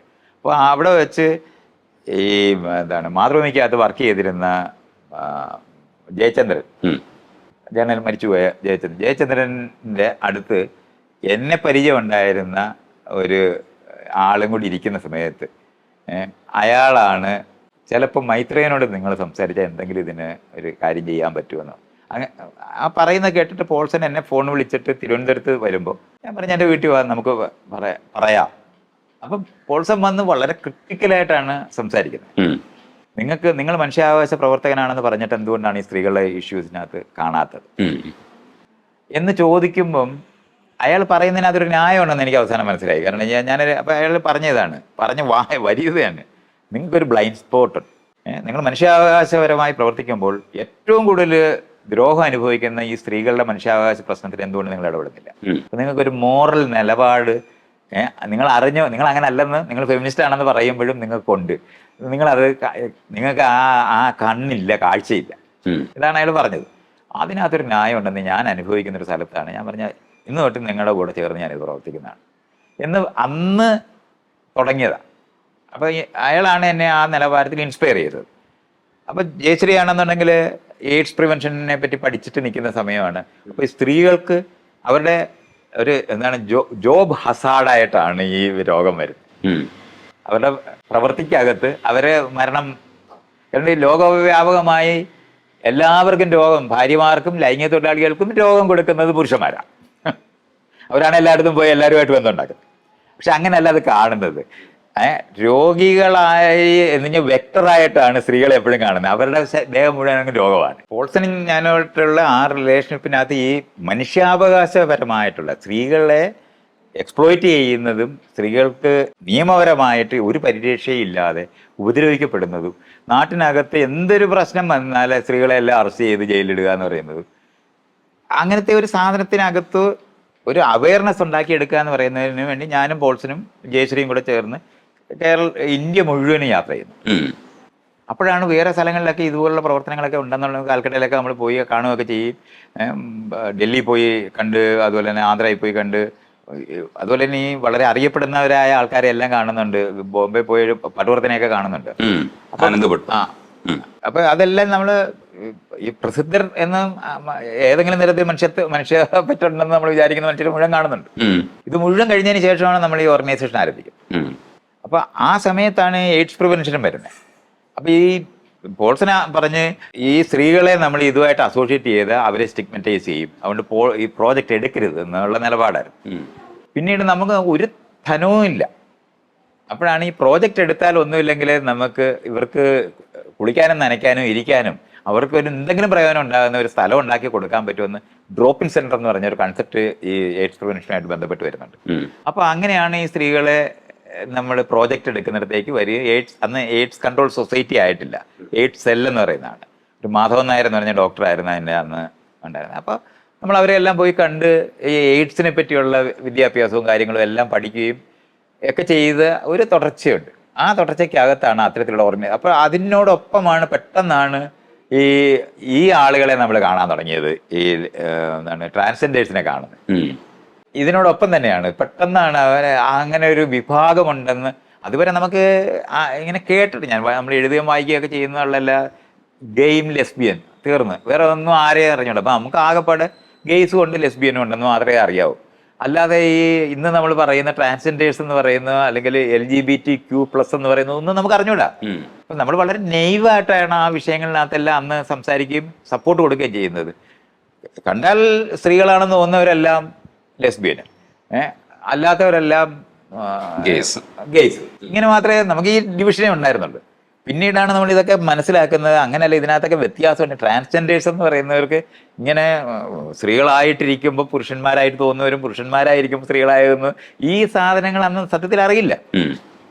അങ്ങനെ നമ്മളിതിനെ സമീപിച്ചിരുന്നതൊക്കെ അത് പിൽക്കാലത്ത് ഇവര് നമ്മുടെ അടുത്ത് ഇപ്പൊ സംസാരിക്കുമ്പോൾ നിങ്ങൾ മര്യാദയില്ലാതെ ഞങ്ങളുടെ അടുത്ത് പെരുമാറിയെന്ന് വരെ പറയുന്ന തരത്തിൽ. കാരണം നമ്മൾ ഈ രണ്ട് ഡിവിഷനല്ലേ കാണുന്നത്. പാടുപെട്ട ഒരാള് പെണ്ണായിരിക്കുന്ന ഒരാൾ ആണാകാൻ ശ്രമിക്കുമ്പോൾ നമ്മൾ അവരെ പെണ്ണായിട്ട് പെരുമാറുന്നു എന്നുള്ള പറഞ്ഞിട്ട് വഴക്കുണ്ടാകുന്നതൊക്കെ ഉണ്ടായിട്ടുണ്ട്. ഇതൊക്കെ നമ്മൾ അനുഭവിക്കുന്നത് നമ്മൾ അറിഞ്ഞിട്ട് ചെയ്യുന്നതല്ലത്. നമുക്ക് അന്ന് കൺസെപ്റ്റുവലായിട്ട് ഈ അറിവില്ല. അപ്പം ആദ്യത്തെ ഇതാണ്. അത് കഴിഞ്ഞിട്ടാണ് ഈ ബാംഗ്ലൂരിൽ നിന്ന് ഒരു വിഭാഗം ആൾക്കാർ വരിക ചെയ്യുന്നത്. നമ്മൾ ഇതൊക്കെ പ്രവർത്തിക്കുന്നു എന്നൊക്കെ അറിഞ്ഞിട്ട് ബാംഗ്ലൂരുള്ള ട്രാൻസ്ജെൻഡർ കമ്മ്യൂണിറ്റി ആയിട്ട് അതിനു ബന്ധപ്പെട്ട സംഗമ എന്ന് പറഞ്ഞൊരു ഓർഗനൈസേഷൻ ഉണ്ട്. അവരാണ് ആദ്യമായിട്ട് വരുന്നത്. ഞാൻ ആദ്യമായിട്ട് ഈ യഥാർത്ഥത്തിൽ ട്രാൻസ്ജെൻഡർ ആയിട്ടുള്ള, ഞാൻ പുരുഷനായിരുന്ന ഒരു പെണ്ണാ വന്നിരിക്കുന്നത്. പക്ഷെ കണ്ടായ പെണ്ണാണ്, പക്ഷെ പെരുമാറ്റം നമുക്ക് കാണുമ്പോൾ അറിയാം ഇതിനകത്തൊരു പുരുഷനുണ്ടെന്ന് തോന്നുന്ന ഒരു സ്ഥലമുണ്ട്. അപ്പൊ അങ്ങനെയുള്ള അപ്പൊ ആദ്യമായിട്ട് അടുത്തൊക്കെ കാണുകയൊക്കെ ചെയ്യുന്നത്. ഇതുപോലെ ലൈംഗിക തൊഴിലാളി ആദ്യമായിട്ട് ഞാൻ ശരിക്കും പറഞ്ഞാൽ അടുത്ത് ഞാൻ കാണുന്നത് പോൾസന്റെ ഓഫീസിൽ ചെല്ലുമ്പോഴാണ്. നളിനി ചേച്ചിയൊക്കെ പരിചയപ്പെടുന്നത്. നളിനിയൊക്കെ പിന്നീട് വളരെ ഒരു 3 വർഷമെങ്കിലും കഴിഞ്ഞതിന് ശേഷമാണ് നളിനിയെ പരിചയപ്പെടുന്നത്. നളിനിയെ പരിചയപ്പെടുന്ന സമയത്ത് നളിനി വായിക്കാനും എഴുതാനും അറിയാവുന്ന ഒരാളും പറയുമ്പോൾ തന്നെ നമുക്ക് കാണാൻ പറ്റുന്ന ഒരു ഡിഫറെൻ്റ് ആയ ഒരാളാണെന്ന് കാണുന്നുണ്ട്. അപ്പോൾ ആദ്യമൊന്നും നളിനി വരുത്തേയില്ലായിരുന്നു, നമ്മൾ വിളിക്കുകയൊക്കെ ചെയ്തിട്ട്. എന്നിട്ട് 2 വർഷത്തോളം എടുത്തു. തമിഴ്നാട്ടിലൊക്കെ ഉള്ള ആൾക്കാരെല്ലാവരും കൂടെ ഒരു ഓർഗനൈസേഷൻ ഉണ്ടാക്കി അവിടെ മഹാബലിപുരത്ത് ഒരു വലിയ മീറ്റിംഗ് വെച്ചപ്പോഴാണ് നളിനി വരുന്നത്. അവിടെ വന്ന് ഇത്രയും വലിയ ഒരു ഓർഗനൈസേഷൻ, ഇത്രയും അധികം ആൾക്കാരൊക്കെ ഉണ്ടെന്നൊക്കെ മനസ്സിലായപ്പോഴാണ് നളിനി ആദ്യമായിട്ട് അന്ന് ഏഷ്യാനെറ്റിന്റെ ഫ്രണ്ടില് സംസാരിക്കുകയൊക്കെ ചെയ്യും. ഏഷ്യാനെറ്റ് ന്യൂസ് വന്ന് കവർ ചെയ്തായിരുന്നു. അപ്പൊ അവര് അതിനകത്ത് സംസാരിച്ചു. അങ്ങനെയാണ് നളിനി ശരിക്കും പറഞ്ഞാൽ അങ്ങനെ രൂപപ്പെടും. ഈ നളിനി ചേച്ചി സംസാരിക്കുന്ന ഭാഷ ശരിക്കും അവർക്ക് ഭയങ്കര ഒരു ഗുണകരമായിട്ടുണ്ട്. ആ സംഘടനയ്ക്കോ ഇല്ലെങ്കിൽ അല്ല, കൺസെപ്റ്റുവലായിട്ട്. അതെ, ഞാൻ ലോകത്തിന് അവർ കൺസെപ്റ്റ്സ് ഉപയോഗിക്കാനുള്ള കഴിവ് നളിനിക്ക് സ്വാഭാവികമായിട്ടുണ്ടായിരുന്നു. നളിനി വായിക്കുന്ന ആളായിരുന്നു, അതുകൊണ്ടാണ് കൺസെപ്റ്റ്സുകൾ ഉണ്ടായിരുന്നത്. അപ്പൊ എഴുതുകയും പറയുകയും ചെയ്യുന്നുണ്ടായിരുന്നു. അപ്പം അത് നമ്മൾ കാണുന്നതിന് മുമ്പ് തന്നെ നളിനിയിലുണ്ടായിരുന്ന വ്യത്യാസമാണ്. എന്നാൽ ആക്ടിവിസ്റ്റ് എന്നുള്ള നിലവാരത്തിൽ നളിനിയേക്കാളും കൂടുതൽ ആക്ടിവിസ്റ്റ് ആയിട്ട് ലിസി, ഭാരതി, ഇവരൊക്കെ ആക്ടിവിസ്റ്റ് കുറച്ചുകൂടെ മൂച്ചിന് നിൽക്കുന്ന. ഇപ്പൊ തിരുവനന്തപുരത്ത് 2 പേരുണ്ടായിരുന്നു. രമണി എന്ന് പറഞ്ഞ ഒരു സ്ത്രീ ഉണ്ടായിരുന്നു, ഒരു തങ്കമണി ഉണ്ടായിരുന്നു. 2 പേരും ആത്മഹത്യ ചെയ്തു. അപ്പൊ അവരൊക്കെ നഷ്ടപ്പെട്ടു പോയായിരുന്നു. ഇപ്പൊ ആ ലെവലിനകത്ത് ലിസിയാണ് ഇപ്പോഴും ജീവിച്ചിരിക്കുന്ന. ലിസി വയ്യാതായി, തീരെ വയ്യാതായി. ഞാനിപ്പോഴും അവർക്ക് എൻ്റെ കൈ കിട്ടുന്ന പൈസ എല്ലാം അവർക്ക് അവരുടെ കൊച്ചുമക്കളെ വളർത്തുന്നതിന്, മകൻ മരിച്ചുപോയി, ഇവർക്ക് ചികിത്സയ്ക്കുള്ള പണമൊക്കെ എനിക്ക് ആരെങ്കിലും പോക്കറ്റ് മണിയായിട്ട് തരുന്ന മുഴുവൻ അവർക്ക് കൊടുക്കുകയാണ് ഇപ്പോഴും ചെയ്തുകൊണ്ടിരിക്കുന്നത്. ഇപ്പം മകള് ഇത് +2 പാസ്സായി കോളേജ് ചേരണം. ഫസ്റ്റ് ഈ പഠിക്കാൻ പോകുന്ന കോളേജിൽ കണ്ട് 15,000 രൂപ കണ്ട് ഡൊണേഷൻ കൊടുക്കണം. 1 രൂപ പോലും ഇല്ല. അവൾ ഇന്നലെയും വിളിച്ചിരുന്നു. ഞാൻ മാസം ഒരു 3,000-4,000 രൂപ കിട്ടുന്നതൊക്കെ ഞാൻ കൊടുക്കും. അത് മരുന്ന് മേടിക്കാനും ബാക്കിയുള്ളതിനുമാണ്. പക്ഷെ ഇതുപോലുള്ളതൊക്കെ വരുമ്പോൾ നമ്മൾ ഇതുപോലെ വിഷമിക്കാറുണ്ട്. പിന്നെ ചിലപ്പോൾ ചില ആൾക്കാർ സഹായിക്കുമ്പോഴാണ് അതൊക്കെ ചെയ്യാൻ പറ്റും. അല്ല, അപ്പം ഭയങ്കര തോന്നിയിട്ടില്ലേ ഒരു ബാങ്കില് ഒരു നല്ലൊരു അക്കൗണ്ടും അതിനകത്ത് കുറെ കാശും വേണമായിരുന്നു? അല്ല, അത് അങ്ങനെ വരുമ്പോൾ അത് എൻ്റെ കയ്യിൽ വരുന്ന പണം നീഡ്ഫുൾ ആയ ആൾക്കാർ എൻ്റെ ജീവിതത്തിനകത്ത് 100 കണക്കിനുണ്ട്. ഞാൻ പഠിപ്പിക്കുന്ന ഇപ്പോഴും ആൾക്കാർ ഇതുമെല്ലാം ഉണ്ട്. കോളേജിലൊക്കെ പഠിക്കുന്നവർക്കൊക്കെ നമ്മൾ പൈസ കൊടുക്കുന്നുണ്ട്. അപ്പൊ എനിക്ക് കിട്ടുന്ന ഒരു പണവും സൂക്ഷിക്കാൻ ഒക്കത്തില്ല. അത് പണം അതിനകത്ത് നിർത്താനൊക്കെ പറ്റില്ല. ചിലർക്ക് വേണ്ടി മാത്രമായിട്ട് നമ്മൾ വീട് നടത്തുന്ന പോലെ കൺസീവ് ചെയ്യാനൊക്കത്തില്ല. പക്ഷെ എന്നിട്ടും മൈത്രേയൻ ഈ പരിപാടികൾക്കൊക്കെ പോകുമ്പോൾ ടെലിവിഷനിലായാലും ആരെടുത്ത് പോയാലും മൈത്രേയൻ പൈസ ചോദിക്കുന്നില്ല. പലപ്പോഴും വണ്ടിക്കൂലി പോലും ചോദിക്കാറില്ല. അത്രയൊക്കെ അങ്ങനെയൊക്കെ ജീവിക്കണോ? അല്ല, അത് ഒരു വശത്ത് ശരിയാണ്. അത് ആളുകൾ അറിഞ്ഞ് എൻ്റെ എല്ലാ കാര്യങ്ങളും ചെയ്തുകൊണ്ടിരിക്കുന്ന ഒരാളല്ലേ ഞാൻ. എന്റെ വസ്ത്രങ്ങളും എല്ലാ താമസവും എല്ലാ ആളുകൾ ചെയ്യുന്നില്ലേ. അപ്പൊ പിന്നെ ഞാൻ വീണ്ടും പണം ചോദിക്കുന്ന എങ്ങനെ? എന്നെ ആരും നോക്കുന്നില്ലെന്നുണ്ടെങ്കിൽ പണം ചോദിക്കുന്നതിന് അതൊരു ന്യായമുണ്ട്. ഇതിപ്പം ഇതേ ആൾക്കാരുടെ ആവശ്യങ്ങൾ വരുന്ന സമയത്ത് ഞാൻ ചിലരോട് പറയാം, എനിക്ക് കുറച്ച് പൈസ തരുമോ എന്ന് ചോദിച്ചാൽ ആളുകൾ തരും. അപ്പൊ തന്നെ എനിക്ക് ഇവർക്ക് കൊടുക്കാം. എല്ലാവർക്കും അറിയാം ഞാൻ ചോദിക്കുന്നത് എനിക്ക് വേണ്ടി അല്ലെന്ന് അറിയുന്നത് കൊണ്ട് ചോദിച്ചാൽ തരുന്നത് കുറവായിരിക്കും. അങ്ങനൊന്നും ഇല്ലാതെ ചിലര് ഇപ്പൊ ഞാനിങ്ങനെ സംസാരിക്കുകയും പറയുക അല്ലെങ്കിൽ എൻ്റെ വീഡിയോ ഒക്കെ കണ്ടിട്ട് അവരുടെ ജീവിതത്തിനകത്ത് ഏതെങ്കിലും നിലവാരത്തിൽ പ്രയോജനപ്പെട്ടിട്ടുള്ള ആൾക്കാർ ചിലപ്പോൾ എനിക്ക് അയച്ചു തരും. അന്ന് ഒരു 10,000 രൂപ 20,000 രൂപ ഒക്കെ അയച്ചു തരുന്ന ആൾക്കാർക്ക് ആ പണമാണ് ഇത്തരത്തിലുള്ള ഒരു എമർജൻസിക്കൊക്കെ കൊടുക്കുന്നത്. പിന്നെ ചില സമയത്ത് എനിക്ക് വേണമെന്ന് പറഞ്ഞാൽ ഉടനെ തരും, ഒരാളെ എനിക്ക് തരും. പക്ഷെ എല്ലാവർക്കും കൊടുക്കാനാണെന്ന് പറഞ്ഞേക്കരുത്, തരത്തില്ല. അതേപോലൊരു കൗതുകമുള്ളൊരു കാര്യമാണ്. മൈത്രേയൻ എത്ര വീട്ടിൽ താമസിച്ചിട്ടുണ്ടാവും എന്ന് എനിക്ക് അറിഞ്ഞുകൂടാ. എനിക്ക് തോന്നുന്നു ഇവിടെ എനിക്കൊന്നും ഈ തരത്തിലൊന്നും ചിന്തിക്കാനേ പറ്റില്ല. ഇത്രയും വീടുകളിൽ പോയി താമസിക്കാൻ തുടങ്ങും. മിനിമം ഒരു 300 വീടിനപ്പുറത്തേക്ക് കേരളത്തിൽ തന്നെ. എല്ലാം ഞാൻ വീടുകളിലാണ് താമസിക്കുന്നത്. ഞാൻ ഹോട്ടലുകളിൽ താമസിക്കുന്നത് ചില മീറ്റിങ്ങുകൾ ആൾക്കാർ ഇങ്ങനെ ബുക്ക് ചെയ്തിട്ടൊക്കെ വിളിക്കുമ്പോൾ മാത്രമാണ്, നേരത്തെ ബുക്ക് ചെയ്തിട്ട്. അതുകൊണ്ട് മാത്രം ചില ഹോട്ടലുകളിൽ താമസിക്കുന്ന ഒഴിച്ച് ജയശ്രീ നേരെ തിരിച്ചാണ്. ജയശ്രീ നേരെ ഹോട്ടലുകളിലേ താമസിക്കുള്ളൂ, വീടുകളിൽ താമസിക്കാറില്ല. വളരെ കുറച്ച് വീടുകളിൽ മാത്രമേ ജയശ്രീ താമസിക്കൂ. രണ്ടുപേരും ഇഷ്ടംപോലെ മീറ്റിങ്ങുകളിൽ പോകുന്നതാണ്. പക്ഷെ 2 ജീവിത ശൈലികളാണ്. അപ്പൊ ഞാൻ ഈ വീടുകളിൽ താമസിക്കുന്നത് പറഞ്ഞാൽ അവർക്ക് ഏറ്റവും ചെലവ് എന്നെ വിളിക്കുന്ന ആൾക്കാർക്ക്. അതിന് മുമ്പ് ഇടയ്ക്കേറി ഒന്ന് ചോദിച്ചോട്ടെ, എത്ര വീടാണെന്നുള്ളത് കൗണ്ട് ചെയ്യാൻ പറ്റുമോ? പാടാണ്. എങ്കിലും ഒന്ന് ഓർത്തെടുത്താ. ഞാൻ പറയുന്നത് ഇപ്പൊ ഡൽഹിയിൽ, ബോംബെയിൽ, കൽക്കട്ട, മദ്രാസ്, ബാംഗ്ലൂര്, ആന്ധ്ര, ഈ എല്ലാ സ്ഥലങ്ങളിലും എനിക്ക് വീട്. പുറത്തൂടെ അമേരിക്കയിൽ പോയിട്ട് 16 സ്റ്റേറ്റിലും ഞാൻ വീടുകളിലാണ് താമസിച്ചത്. ഒറ്റ ഹോട്ടലിൽ താമസിച്ചിട്ടില്ല. അപ്പൊ അത് മുഴുവൻ വീടുകളാണ്. ഇപ്പൊ ഈ ഇരിക്കുന്നത് ഇപ്പൊ പോയപ്പോഴും മുഴുവൻ വീടുകളാണ്. അല്ല, ഇപ്പൊ ഈ ഇരിക്കുന്ന സ്ഥലം ഇതും ഒരു കൂട്ടുകാരുടെ വീട്ടിലായിരുന്നു.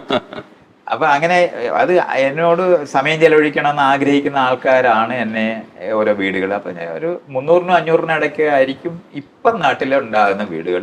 എന്നെ താമസിപ്പിക്കണമെന്ന് പറഞ്ഞിട്ടുള്ള വീടുകൾ എടുക്കുകയാണെങ്കിൽ ആയിരക്കണക്കിനാണ്. എല്ലാവരും വിളിച്ചിട്ടുണ്ട്, എല്ലാ ജില്ലയിലും എല്ലാ സ്ഥലങ്ങളിലും വിളിച്ചിട്ടുണ്ട്. എങ്ങനെയാ ഈ വീട്ടിൽ കയറ്റാൻ പറ്റുന്ന ആളായി മാറിയത്? എനിക്ക് അന്യരില്ലാത്തതുകൊണ്ടാണ്. അതുകൊണ്ട് ഞാൻ അവരോടൊത്ത് ചേരുക, എന്നോടൊപ്പം കഴിയാനായിട്ട് ഞാൻ ആരോടും പറഞ്ഞിട്ടില്ല. അവരെന്താണോ ആയിരിക്കുന്നത് അവരോടൊപ്പം ചേരാൻ, അഡാപ്റ്റ് ചെയ്യാനാണ് ഞാൻ പഠിച്ചത്. അതുകൊണ്ടാണ് പറ്റുന്നത്. ഇപ്പൊ ഇവിടുത്തെ വീട്ടുകാരി ഷൈനി എന്നോട് പറഞ്ഞത്, ഇവിടെ വന്നു കഴിഞ്ഞാൽ ഒരു ശല്യം ഉണ്ടാക്കൂലേ, ഞങ്ങളുമായിട്ട് യോജിച്ചങ്ങ് പൊക്കോളും, എവിടെയാന്ന് വെച്ചാൽ കഴിഞ്ഞോളൂ. അഡാപ്റ്റ് ചെയ്യുക എന്ന് പറയുന്നതാണ്. ഞാൻ എനിക്ക് വേണ്ടി എന്റെ ചുറ്റിനുള്ളവരെ ഒരുക്കാറില്ല, അവർക്ക് വേണ്ടി ഞാൻ ഒരുങ്ങാറുള്ളത്. അപ്പൊ അത് കാരണം കൊണ്ട് അവരെവിടെയാണോ, ഇപ്പൊ ഒരു മുറിയുള്ള ആൾക്കാർ വരെ എന്നെ വിളിക്കും. അപ്പൊ അവരുടെ കട്ടിലൊക്കെ എനിക്ക് തരാമെന്ന് ഞാൻ പറ്റത്തില്ല എന്ന് പറയും. നിങ്ങളുടെ കട്ടില് നിങ്ങൾക്ക് നിങ്ങളുടെ സൗകര്യങ്ങൾ എനിക്കിത് ഷെയർ ചെയ്യാൻ ഞാൻ സമ്മതിക്കത്തില്ല. അതിന് ശേഷമുള്ള ഉണ്ടെങ്കിൽ അവിടെ ചെയ്യാം. അപ്പൊ അങ്ങനെ എടുക്കുന്ന കാരണം കൊണ്ട് അവർക്കൊരു ബുദ്ധിമുട്ടായിട്ട് വരത്തില്ല.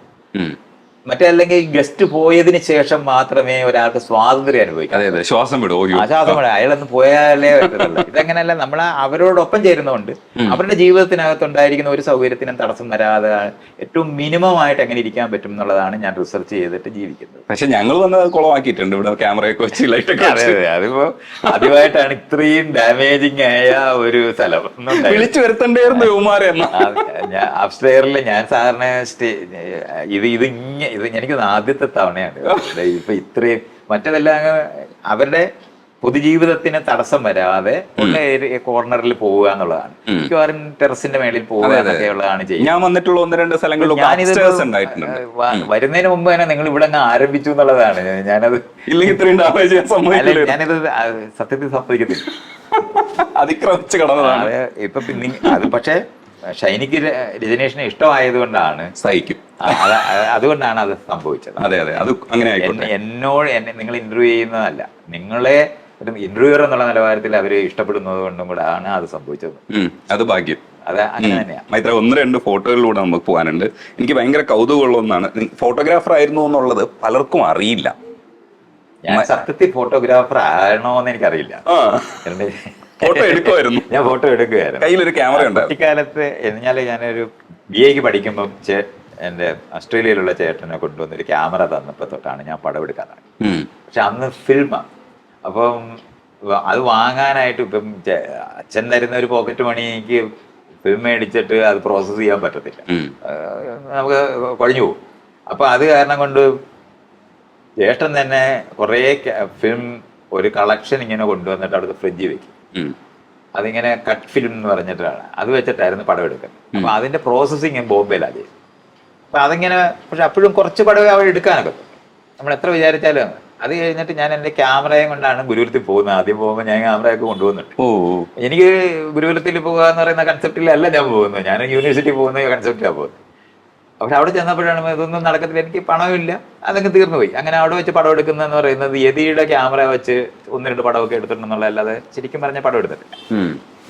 ഞാൻ പടം എടുക്കാനായിട്ടുള്ള എൻ്റെ കൗതുകം ഉണ്ടാകുന്നത് ഒരു സുഹൃത്ത്, രഞ്ജിത്ത് എന്ന് പറയുന്ന ഒരു സുഹൃത്ത്, ഈ ലാപ്ടോപ്പും സാധനങ്ങളും ഒക്കെ വന്ന് ആദ്യമായിട്ടാണ് ഡിജിറ്റൽ ക്യാമറ എന്ന് പറയുന്നത് എനിക്ക് അറിഞ്ഞുകൂടാതായിരുന്നു. ഞാൻ ഈ ഫിലിം എടുക്കുന്ന ക്യാമറയുണ്ട്. അപ്പം അതിനകത്താണ്, അപ്പം ഞാനത് എല്ലാ ക്യാമറയും അന്നത്തെ ഫോൾഡ് ചെയ്യുന്ന ക്യാമറയും ഒക്കെ നമ്മൾ ഉപയോഗിച്ചിട്ടുണ്ട്. പക്ഷെ അത് വല്ലപ്പോഴും എടുത്തു ചെയ്യുന്നതല്ല. പക്ഷെ ഡിജിറ്റൽ ക്യാമറ എന്ന് പറഞ്ഞ സാധനം ഞാൻ എക്സ്പീരിയൻസ് ചെയ്യുന്നത് ഈ രഞ്ജിത്ത് എനിക്ക് എന്നിട്ട് ഞാൻ രാവിലെ തൊട്ട് വൈകുന്നേരം, അപ്പം ഇഷ്ടം പോലെ പടം എടുക്കാം. മറ്റേ ആണെങ്കിൽ 20 പടം അല്ലെങ്കിൽ 36 പടം ഒക്കെയുള്ള ഫിലിം ആണുള്ളത്. അപ്പൊ അത് കാരണം കൊണ്ട് ലിമിറ്റഡ് റിസോഴ്സസിനകത്ത് പടം എടുക്കുന്നതാണ് നമ്മൾ പഠിച്ചിട്ടുള്ളത്. ഇത് കാർഡ് സിസ്റ്റം എന്നൊക്കെ പറയുന്നത് ഒരു വിവരവും ഇല്ല. 400 പടം ഞാൻ ആദ്യത്തെ ദിവസം എടുക്കും. അയാൾ ആ പടങ്ങൾ ഇങ്ങനെ ലാപ്ടോപ്പിലിട്ട് ഇങ്ങനെ കണ്ടിട്ട് പറഞ്ഞു, നിങ്ങൾക്ക് പടം എടുക്കാൻ അറിയാം, അതുകൊണ്ട് ഒരു ക്യാമറ മേടിക്കണത് എൻ്റെ തന്നാൽ മതി, ഞാനത് പ്രോസസ്സ് ചെയ്തൊക്കെ ശരിയാക്കി തരാമെന്ന്. അപ്പൊ അങ്ങനെ പറഞ്ഞിട്ടാണ് ഞാൻ എൻ്റെ രണ്ട് നീസ് ഓസ്ട്രേലിയയിലുണ്ട് നീസ്, അവരോട് ഇങ്ങനെ പറഞ്ഞു ഇങ്ങനെ ഒരു അപ്പൊ അവൻ പറഞ്ഞത് നല്ല ക്യാമറ ഉണ്ടെന്നൊക്കെ പറഞ്ഞു. അപ്പൊ അവൻ പറഞ്ഞത് കൊണ്ട് മാത്രമാണ് ആ നിലവാരത്തിലൊരു ക്യാമറ അല്ല എനിക്ക് അപ്പൊ നിക്കോൺ, അതുവരെ ഞാൻ കാനൺ ഒക്കെ ആയിരുന്നു ഉപയോഗിച്ചിരുന്നത്. നിക്കോൺ ക്യാമറ ആണ് അയാൾ സജസ്റ്റ് ചെയ്തിട്ട് ഒരു D90 എന്ന് പറഞ്ഞ ഒരു ക്യാമറ മേടിച്ച് മനസ്സ് തുറന്ന് പടം എടുക്കാനൊക്കെ പറഞ്ഞു. ശരിക്കും പറഞ്ഞാൽ രാവിലെ തൊട്ട് വൈകുന്നേരം വരെ എന്താണ്. അപ്പൊ എനിക്കാണെങ്കിൽ എല്ലാ പടവും എടുക്കണം. കൊച്ചു റോഡിലൊരു പുല്ല് കണ്ടാലും ഞാൻ എടുക്കും. അങ്ങനെ അങ്ങ് പടം എടുക്കാൻ തുടങ്ങിയ ലെൻസുകൾ, അപ്പൊ മാക്രോ ലെൻസ്, മൈക്രോ, അതെല്ലാം മേടിച്ചു. അതുകൊണ്ട് നടന്നു. അപ്പൊ ഈ ഉണ്ടാക്കുന്ന പടം മുഴുവനും അന്ന് ഈ കാർഡിനകത്തായിരുന്നു കൊടുക്കുന്നത്. അപ്പൊ ആദ്യമൊക്കെ കാർഡേ ഉള്ളു. അത് കഴിഞ്ഞിട്ടാണ് പിന്നെ ഈ എന്താണ് നമ്മൾക്ക് പെൻഡ്രൈവ് ആദ്യത്തെ കിങ്സ്റ്റണിന്റെ, അതിപ്പോഴും എന്റെ കയ്യിൽ ഇരിപ്പുണ്ട്. 4 GB ഉള്ളത്. അതിനപ്പുറത്തോട്ട് ഒരു സംഭവം ഇല്ലെന്നാണ് 4 GB എന്നൊക്കെ പറഞ്ഞിട്ട് മേടിച്ചിട്ട് ഉള്ളത്. അത് ഇപ്പോഴും ഉണ്ട് എന്റെ കയ്യില്. അത് വെച്ചിട്ട് എടുത്തുകൊണ്ട് വന്ന് അവിടെ കൊടുക്കുമായിരുന്നു. അത് കഴിഞ്ഞിട്ടാണ് ഹാർഡ് ഡിസ്ക് വന്നത്. അപ്പൊ ഇതിനകത്തെല്ലാം പടം എടുത്ത് ഈ രഞ്ജിത്ത് വഴിയാണ് അത് പ്രോസസ്സ് ചെയ്തെടുക്കുക. അപ്പൊ അവൻ പറഞ്ഞ് നമുക്ക് ഇങ്ങനെ വെബ്സൈറ്റുകളുണ്ട്, അവിടെയൊക്കെ അപ്ലോഡ് ചെയ്യാം. അപ്പൊ ഇങ്ങനെയൊക്കെ ഇരുന്ന സമയത്താണ് പെട്ടെന്ന് ഒരു ദിവസം ഞാനൊരു കൂട്ടുകാരന്റെ അടുത്ത് ഇതുപോലെ വീട്ടിലിരിക്കുമ്പോൾ ഫോട്ടോഗ്രാഫി മാസിക ഇങ്ങനെ കണ്ട. അതിന്റെ പുറത്തൊരു പരസ്യം, അടുത്ത 3 മാസത്തിനകത്ത് നിങ്ങൾ 1000 പടം അവർ സെലക്ട് ചെയ്യും, നമ്മൾ അയച്ചു കൊടുത്താൽ ആ പടം അവർ സർട്ടിഫൈ ചെയ്യുന്നതാണെങ്കിൽ അത് 1000 പടം കൊടുക്കുന്ന 20 പേർക്ക് ഒരു പ്രൈസ് കൊടുക്കും. ആ പ്രൈസ് എന്ന് പറയുന്നത് തായ്ലൻഡിൽ 3 രാത്രിയും 4 പകലും 20 പേരെ കൊണ്ടുപോകും. അപ്പം ഇങ്ങനെ കണ്ടപ്പോൾ ഞാൻ കുറേ പടമൊക്കെ എടുത്തിട്ടുണ്ടായിരുന്നു. അതുകൊണ്ട് ഞാൻ വിചാരിച്ച് പടം എടുത്ത് അയക്കാം. അപ്പൊ അപ്ലോഡ് ചെയ്യുക എന്ന് പറഞ്ഞാൽ വലിയ പ്രശ്നമാണ്.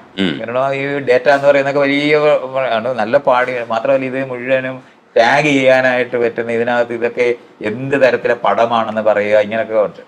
എന്തായാലും ഒരു ദിവസം എൻ്റെ ഒരു സുഹൃത്തിന്റെ വീട്ടിൽ ചെല്ലും. സുഹൃത്ത് എന്ന് പറയുന്നത് എടശ്ശേരിയുടെ മകനാ. അയാള് RBIയുടെ ഓഫീസാണ്, അതിന്റെ ജനറൽ മാനേജരാണ്. അപ്പൊ അവിടെ ചെല്ലുമ്പോൾ അവിടെ ഫുൾ ഫ്ലഡ്ജ് ഇന്റർനെറ്റ് ഉണ്ട്. അദ്ദേഹം ആണെങ്കിൽ ഇമെയിൽ നോക്കുന്നതേ ഉള്ളൂ, വേറെ ഒന്നും ചെയ്യുന്നില്ല. ഞാൻ ചോദിച്ചു ഞാൻ കുറെ സാധനം അപ്ലോഡ് ചെയ്തിട്ടെന്ന് ചോദിച്ചു. അപ്പൊ അദ്ദേഹം പറഞ്ഞ ചെയ്തോളാൻ പറഞ്ഞു. അപ്പൊ ഞാൻ ഈ പടം മുഴുവൻ അങ്ങ് അപ്ലോഡ് ചെയ്തു. 1200 പടം. അത് 200 എണ്ണം റിജക്ട് ചെയ്യപ്പെട്ട് 1000 അവരെടുത്തു.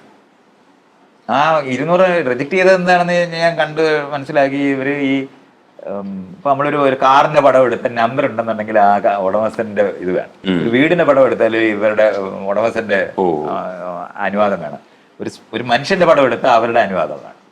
ഇങ്ങനെയുള്ള കാരണം കൊണ്ടാണ് അത് മാറ്റിവെച്ചത്. അല്ലാതെ എന്റെ പടം മുഴുവൻ അവരെടുക്കും.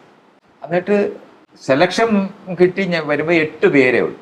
അതുകൊണ്ട് അത് ഒരാഴ്ച ഇങ്ങനെ ഈ 20 പേരെ വിടുന്ന ഇതിനകത്ത് നമുക്ക് ഈ കിട്ടുന്ന സാധനം എല്ലാം കൊണ്ട് ഒരാഴ്ച താമസിക്കാനും പകലും ഒരു രാത്രിയായിട്ട് അങ്ങ് മാറി. അങ്ങനെ ഞാൻ പ്രൈസ് അടിച്ച് ആദ്യമായിട്ട് ഫോട്ടോഗ്രാഫി. ഇന്ത്യയിലെ വളരെ അറിയപ്പെടുന്ന ഫോട്ടോഗ്രാഫർമാരുടെ കൂടെ ഞാനൊരു ഫോട്ടോഗ്രാഫർ. അവരുടെ മെഷീൻസ് ഒക്കെ കണ്ടപ്പോഴാണ് ഞാൻ അന്തം പെടുന്നത്. ഭയങ്കര മെഷീനൊക്കെയാണ്. പക്ഷെ ഞാൻ എങ്ങനെയോ ആരോ എന്നോട് പറഞ്ഞു നിങ്ങൾക്കൊരു കണ്ണുണ്ട് എന്നൊക്കെ പറഞ്ഞ. എനിക്കറിഞ്ഞൂടെ ഞാനത് നമ്മളിങ്ങനെ ഇഷ്ടം തോന്നി എടുക്കുന്നു എന്നുള്ളതല്ലാതെ വേറൊരു നിലവാരത്തിൽ ഞാനത് കണ്ടിട്ടില്ലായിരുന്നു. അപ്പൊ അങ്ങനെയായിരുന്നു പടം എടുത്ത്. അങ്ങനെ പിന്നെ അങ്ങ് പടം എടുക്കുക എന്ന് പറയുന്നത് പിന്നെ ബാലൻ മാധവൻ സുഹൃത്തായിരുന്നു. അദ്ദേഹം വൈൽഡ് ലൈഫ് ഫോട്ടോഗ്രാഫറാണ്. കാനന്റെ ഇവിടുത്തെ അംബാസഡർ ഒക്കെ ആയിട്ടാണ്. അപ്പം ബാലന്റെ ഒരു ഇത് കാട്ടിപ്പോയി പടം എടുക്കുന്നതിനൊരു ക്യാമ്പുണ്ട്. അപ്പൊ ഡോക്ടർ SS ലാല് അമേരിക്കയിലെ അദ്ദേഹം പറഞ്ഞ് ഞാനും മക്കളുമായിട്ട് അവിടെ പോകുന്നുണ്ട്, മൈത്രേൻ വരുന്നുണ്ടെങ്കിൽ നിങ്ങളെയും കൂടെ കൊടുക്കാം, 10,000 രൂപ ആണ് അയാൾ അതിന് ചാർജ് ചെയ്യുന്നത്. അപ്പം അങ്ങനെ ലാല് സ്പോൺസർ ചെയ്ത് ഞാൻ പോകാൻ തീരുമാനം. അവസാനം ലാലും വന്നില്ല, മക്കളും വന്നില്ല, ഞാൻ മാത്രമാവുക. അവിടെ പോയി അങ്ങനെ അപ്പൊ ബാലനുമായിട്ട് ചേർന്നപ്പോഴത്തേനും ഫോട്ടോഗ്രാഫർമാരുടെ കൂടെ അപ്പൊ ഞാൻ ഈ വേഷമൊക്കെ അവിടെയൊക്കെ ചെന്നപ്പോഴത്തേന് ഈ ഫോട്ടോഗ്രാഫർമാരുടെ ഷർട്ടും സാധനവും തൊപ്പിയും അതിനോടെല്ലാം. അപ്പൊ എന്നെ ഇങ്ങനെ കണ്ടാൽ അപ്പൊ 2 ക്യാമറയായി. ഒന്ന് വൈൽഡ് ആംഗിൾ ലെൻസും സത്യത്തിൽ എനിക്ക് 300 mm വരെ ഉള്ളു. വൈൽഡ് ലൈഫിനൊക്കെ പോകണമെങ്കിൽ 400 വേണം. 400 വേണം. ഞാൻ പക്ഷേ ഈ 300 കൊണ്ടാണ് നടക്കുന്നത്. ഭാഗ്യത്തിന് ഞങ്ങൾ പോകുന്ന കാട്ടിൽ പോകുമ്പോഴെല്ലാം കടുവായും എല്ലാം കിട്ടി, തൊട്ടടുത്തൊക്കെ കിട്ടി. അത് കാരണം കൊണ്ട് എൻ്റെ ഈ കൊച്ചു ക്യാമറ കൊണ്ട് ഞാൻ ആ പടമെല്ലാം എടുത്തു. ബാലൻ ഏറ്റവും കൂടുതൽ ദേഷ്യം പിടിച്ചത് ഫസ്റ്റ് ഡേ തന്നെ ഞങ്ങൾ കാട്ടിൽ പോയപ്പോൾ കടുവയെ കിട്ടി. അല്ല പറയുന്നത് 25 വർഷമായിട്ട് എന്നോട് നടക്കുന്നത്, ഇതുവരെ കടുവയെ കണ്ടിട്ടില്ല. നിങ്ങൾ മര്യാദ ഇല്ലാത്തവന്മാരാ നിങ്ങളൊക്കെ. അപൂർവമായിട്ട് കടുവയെ കാണാൻ പറ്റുള്ളൂ. മാത്രമല്ല അയാളുടെ ഏറ്റവും പറയുന്നത് പറഞ്ഞാല് നമ്മള് നല്ല പടവും ചീത്ത പടവും ഡിലീറ്റ് ചെയ്യാൻ തുടങ്ങി. കടുവയുടെ പടം ഡിലീറ്റ് ചെയ്യുന്നത് കണ്ടിട്ടില്ല. കടുവയുടെ വാലൊക്കെ കിട്ടിയാൽ തന്നെ വലിയ കാര്യമായിട്ടാണ് എടുക്കുന്നത്. അവിടെയാണ് നമ്മൾ. അപ്പൊ അങ്ങനെ ഒരു നമ്മുടെ ഒരു ഈ പുലി ലെപ്പേഡിനെ എന്തും 100-300 പടമൊക്കെ എടുക്കാൻ വരുന്നതിൽ ഇത് ഇരുന്ന് തരുന്ന തരത്തിൽ അവിടെ കിടക്കുക. ഇരുന്ന് നമ്മളെ നോക്കുക എടുക്കുക. അപ്പൊ പടം എടുത്ത് മരിച്ച്. കാട്ടുപട്ടി എല്ലാം ഞാൻ എടുത്തിട്ടുണ്ട്. പിന്നെ ആന ഇഷ്ടം പോലെ ഉണ്ട്. അതുകൊണ്ട് പിന്നെ ആനയെ പറ്റി ആലോചിക്കണ്ടായിരുന്നു. ഈ കബനി എന്ന് പറയുന്ന സ്ഥലത്തോട്ട് പോയി കഴിഞ്ഞാൽ അതിനു വേണ്ടി കിട്ടും. ബാക്കിയുള്ള ജീവികളെ മുഴുവനും ഈ നമ്മൾ സാധാരണ റെയർ എന്ന് പറയുന്ന ഈ കാട്ടുപട്ടിയൊക്കെ വളരെ റെയറാണ്. അതുപോലെ തന്നെ കുറുക്കൻ, മാനിനെ പിടിക്കുന്ന, അപ്പൊ അതൊക്കെ ഇങ്ങനെ നമ്മൾ സാധാരണ കിട്ടാത്ത തരത്തില്ല. പിന്നെ ആന കുത്താൻ വന്നതും ഒക്കെ ഉള്ള അനുഭവങ്ങളൊക്കെ ഇവരുടെ കൂടെ നടന്ന സമയത്ത് ഉണ്ടായിട്ടുണ്ട്. അങ്ങനെ കാടിനെ പറ്റി അന്ന് അതുപോലെ തന്നെ ബേർഡ് വാച്ചേഴ്സ് ഉണ്ട് ഇവരുടെ കൂടെ തന്നെ. അപ്പൊ അവര് അങ്ങനെ ആദ്യമായിട്ടാണ് ഞാൻ കിളികളെ പറ്റിയൊക്കെ അങ്ങനെ പഠിക്കുകയൊക്കെ ചെയ്തത്. എനിക്ക് പടങ്ങളൊക്കെ എവിടെ പടമെല്ലാം ഞാൻ ആൾക്കാർക്ക് കൊടുക്കുക ചെയ്തിട്ടുള്ളത്. ഒരു 4 ഹാർഡ് ഡിസ്കിനകത്തുള്ള പടങ്ങള് ആളുകൾക്ക് എന്നോട് ഇഷ്ടം തോന്നിയിട്ടുള്ള ആളുകളുണ്ട്. അവർക്കെല്ലാം ഞാനത് കൊടുത്തു. എനിക്കും ഇഷ്ടമാണ്. അപ്പൊ എനിക്ക് തരാനില്ല. ക്യാമറ തന്നെ ഈ മീശ പഠിച്ചൊരു പടം ഞാൻ എടുത്തോളാം. ഇതിൽ വേറൊരു പടം ഉണ്ട് കേട്ടോ, ഭയങ്കര കൗതുകമുള്ള ഒരു മോഡേൺ, ശരിക്കും മോഡേൺ ആയിട്ടുള്ള ലുക്ക്. ഇപ്പോഴത്തെ പിള്ളേരൊക്കെ വെക്കുന്ന ആ ലുക്കിലുള്ള മൈത്രേയൻ. ഏത് വർഷമാണ്? കനിയെടുത്തതാണ്. ഏത് വർഷം ഓർമ്മയുണ്ടോ? അതൊരു 2010-11 ആ സമയത്താണ്. ഓ അടിപൊളി. അച്ഛന്റെ പടം കനിയെടുത്തപ്പോ കനിയുടെ പടം അച്ഛൻ എടുത്തത് ഞാൻ കാണിച്ചു തരാം. ഇത് മൈത്രേയൻ എടുത്തതാണ്. അതെ. ഞാന് കനിയുടെ പടം ആ സമയത്ത് കനി ഒരു മോഡല് പോലെ എടുക്കാൻ പറ്റുമായിരുന്നല്ലോ. അവള് മോഡലൊക്കെ ആയിരുന്നല്ലോ. അതെ അതെ അതെ. വല്ലപ്പോഴും ഒക്കെ എനിക്ക് നിന്ന് തരും. അങ്ങനെ എടുത്തിട്ടുണ്ട്. ഇതിൽ കൗതുകമുള്ള ഒരു പടം, ഞാൻ ഇതുവരെക്കും ശരിക്കും ഈ ആനന്ദ് ഗാന്ധിയെ കുറിച്ച്, പാർട്ണറെ കുറിച്ച് കനി പറയുന്നത് കേട്ടിട്ടില്ല അധികം. പാർട്ണർ എന്ന് പറയാറുണ്ട്. ഇതാണ് ശരിക്കും കനിയുടെ പാർട്ണർ. അതെ, ടെക്നിക്കലിയാണ് ഇപ്പൊ. ഇപ്പൊ ആനന്ദിന് വേറൊരു കൂട്ടുകാരിയുണ്ട്. പക്ഷെ അവര് 3 പേരും കൂടെ ജീവിക്കും. ഓഹോ, അവരൊരുമിച്ചാണുള്ളത് അവിടെ ഉള്ളത്. പാർട്ണർ ആണോന്ന് എനിക്ക് അറിഞ്ഞാണ്. ഞാൻ പിന്നെ അത് അങ്ങനെ ചോദിക്കാറ്. അത്തരം കാര്യങ്ങളൊന്നും സംസാരിക്കാറില്ല. അല്ല, സംസാരിക്കാറുണ്ട്. അവള് സംസാരിക്കുകയാണെങ്കിൽ കേൾക്കും. ഇത് ഏത് വർഷമാണ് ആനന്ദ് വന്ന് അവളുടെ ജീവിതത്തിൽ വന്ന വർഷം? എനിക്കിപ്പോ ഓർമ്മയില്ല. 16-17 ഒക്കെ ആയിരിക്കണം. ആ സമയത്തായിരിക്കണം. ഇപ്പൊ എൻ്റെ അമ്മയ്ക്ക് 80ാമത്തെ വയസ്സ് ഘോഷിക്കുന്ന സമയത്താണല്ലോ. ഓ, ഇതെടുത്തത്. അപ്പൊ അവര് പാർട്ട്നേഴ്സായിട്ട് ജീവിക്കുന്ന സമയത്താണ്. ഈ കനിയുടെ കയ്യിൽ കുറെ പടങ്ങൾ ഉണ്ടല്ലോ, അത് എവിടുന്ന്? പഴയ ആൽബങ്ങളൊക്കെ അമ്മയ്ക്ക് ക്യാമറ ഉണ്ടായിരുന്നത്. മൈത്രേയന്റെ അമ്മയ്ക്ക് ക്യാമറ ഉണ്ടായിരുന്നു. ഓ. അമ്മ എൻ്റെ മൂത്ത ജ്യേഷ്ഠന് ഒരു 14 വയസ്സായപ്പോൾ അമ്മയ്ക്ക് ക്യാമറ കിട്ടിയിട്ടുണ്ട്. അപ്പൊ അന്ന് തൊട്ട് ഞങ്ങളുടെ എല്ലാം ഞാനൊക്കെ ഇങ്ങനെ എഴഞ്ഞ് നടക്കുന്ന പടം തൊട്ട് എല്ലാ പടങ്ങളും ഉള്ള. അപ്പൊ അതെല്ലാം കനിയുടെ കയ്യിൽ ആൽബം പോയിട്ട് പിന്നെ ആ പടങ്ങളൊക്കെ നഷ്ടപ്പെട്ടു പലതരത്തിൽ പോയിട്ടുണ്ട്. കാരണം മക്കളെല്ലാം വലുതായപ്പോ എല്ലാവരും അവരവരുടെ ആൽബം ഉണ്ടാക്കാനായിട്ട് അമ്മയുടെ ഇതിനകത്തുനിന്ന് പറിച്ചുകൊണ്ട് പോയത് കാരണം കൊണ്ട് കനിക്ക് കിട്ടുമ്പോൾ തന്നെ കുറവായിരിക്കും കിട്ടിയിട്ടുള്ളത്. പക്ഷെ അവളുടെ കയ്യിലാണ് കൂട്ടത്തിൽ പടങ്ങളുള്ളത്. മറ്റുള്ള ബാക്കി എൻ്റെ സഹോദരങ്ങളായിട്ടുള്ള 5 പേരുടെയും ആൽബങ്ങളിലെ ഈ പടങ്ങളെല്ലാം ഉണ്ടാവും. കുടുംബസ്വത്തായിട്ട് കനിക്ക് കൊടുത്തത് പടങ്ങളാണല്ലേ? അതെ, കനി ചോദിച്ചു മേടിച്ചതാണ്. ആൽബങ്ങളാണ് അവർക്ക് വേണമെന്ന് പറഞ്ഞു. വേറെ ഒന്നും വേണ്ട, അതൊക്കെ മതി എന്ന് പറയും. അങ്ങനെ തന്നെ പറഞ്ഞു അല്ലേ. കുടുംബവിശേഷങ്ങൾ പറയുന്ന സമയത്ത് ഒരു പുതിയ ലൈഫിനെ കുറിച്ചോ ഇല്ലെങ്കിൽ ഇവിടെ എന്തെങ്കിലും പുതിയ കാര്യങ്ങൾ ചെയ്തതോ നമുക്ക് കുറച്ച് ബുദ്ധിമുട്ടുള്ളതാണ്. കാര്യം ചെയ്യാനും ബുദ്ധിമുട്ടാണ്. പിന്നീട് ഇതിന്റെ കോൺസിക്വൻസസ് ആയിട്ട് ആൾക്കാർ പറയുന്നത്, ഇപ്പോൾ വിമർശനം വന്നിരിക്കുന്ന ഒരു കാര്യം എന്ന് പറയുന്നത്, ഈ പുരുഷാധിപത്യത്തോടുകൂടി ഒരു തീരുമാനം എടുത്തു എന്നിട്ട് ആ കുടുംബത്തിൽ നടപ്പാക്കി എന്ന് ഒന്ന്.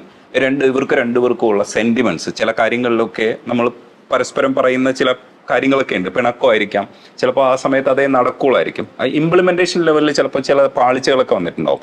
അത്രയൊന്നും നമുക്കത് അങ്ങനെയൊന്നും ഇംപ്ലിമെന്റ് ചെയ്യാൻ പറ്റണമെന്നുമില്ല ചില പുതിയ ആശയങ്ങളൊക്കെ. അപ്പൊ അവിടെയൊക്കെ വന്നിട്ടുള്ള ചില കാര്യങ്ങളെ വിമർശനാത്മകമായി സമീപിച്ചുകൊണ്ട് ചെയ്ത മെറിറ്റിനെ അപ്രസക്തമാക്കുന്ന രീതിയിലുള്ള ഒരു വർത്താനമുണ്ട്. ഇതിനെ നമ്മൾ എങ്ങനെ പ്രതിരോധിക്കും? എന്നെ പ്രതിരോധിക്കേണ്ട കാര്യമൊന്നുമില്ല. ഞാൻ എന്നെ പോലെ എല്ലാവരും ജീവിക്കേണ്ട കാര്യമൊന്നുമില്ലല്ലോ. ഞാൻ ജീവിതത്തിൽ ചെയ്തിരിക്കുന്ന കാര്യങ്ങളിനകത്ത് പല തരത്തിൽ ഞാൻ ചെയ്ത് നോക്കിയിട്ടുള്ള കാര്യങ്ങൾ. ജയശ്രീ ഞാനും തമ്മിലുള്ള റിലേഷൻഷിപ്പിനകത്ത് ഞാനും ജയശ്രീ തമ്മിൽ ഇന്നും ഒന്നിച്ചാണ് ജീവിക്കുന്നത് എന്നുള്ള കാര്യം എല്ലാവരും മറന്നുപോയിട്ടാണ് ഈ ഇതൊക്കെ പറയുന്നത്. ജയശ്രീയുടെ എന്താണ് ഇത് എഴുതിയിട്ടില്ലേ, ആത്മകഥ എഴുതിയിട്ടുണ്ടല്ലോ, ആൾക്കാർക്ക് വായിക്കരുതോ? ഞങ്ങൾ രണ്ട് വ്യക്തികളാണ്, വ്യത്യസ്തമായ അഭിപ്രായങ്ങളും പല കാര്യങ്ങളിനകത്തുണ്ട്. ഞാൻ എടുക്കുന്ന തീരുമാനങ്ങളും മുഴുവനും ജയശ്രീ അടിച്ചേൽപ്പിക്കുമെന്ന് ഞാൻ ചെയ്തിട്ടൊന്നുമില്ല. ജയശ്രീക്ക് വിഷമം ഉണ്ടാകുന്ന സ്ഥലങ്ങളുണ്ട്, ജയശ്രീ ചെയ്യുന്ന കാര്യങ്ങൾ എനിക്ക് വിഷമം ഉണ്ടാകുന്ന ഞാനത് പറയാറില്ല. അത് എനിക്കത് താങ്ങാൻ പറ്റുന്ന ആളായതുകൊണ്ട് മാത്രമാണ്. അതുപോലുള്ള കാര്യങ്ങളുണ്ടാകും, അതൊക്കെ എന്നും നിൽക്കും.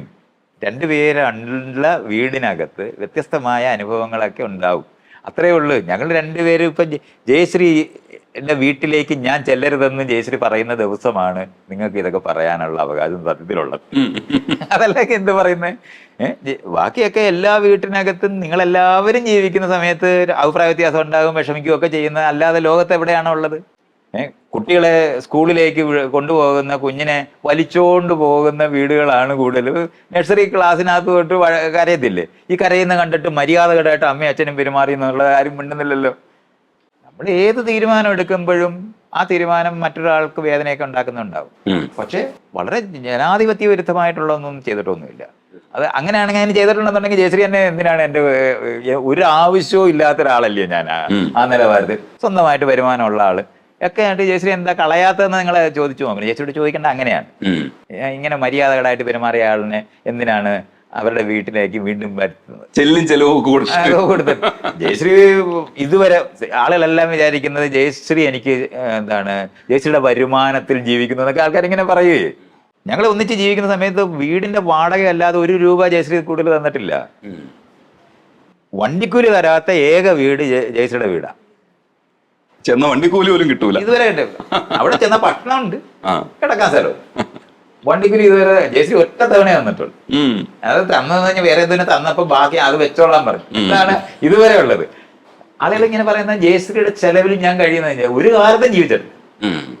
ഞാൻ എന്റെ അധ്വാനം കൊണ്ട് ഞാൻ ചെയ്യുന്ന പ്രവൃത്തി, ഞാൻ പുസ്തകം വിറ്റിട്ടാണ് ജീവിച്ചിട്ടുള്ളത്, പ്രോജക്റ്റുകൾ ചെയ്തിട്ടാണ്. ജയശ്രീയുടെ ചെലവില് ഒരിക്കലും ജീവിച്ചിട്ടില്ല.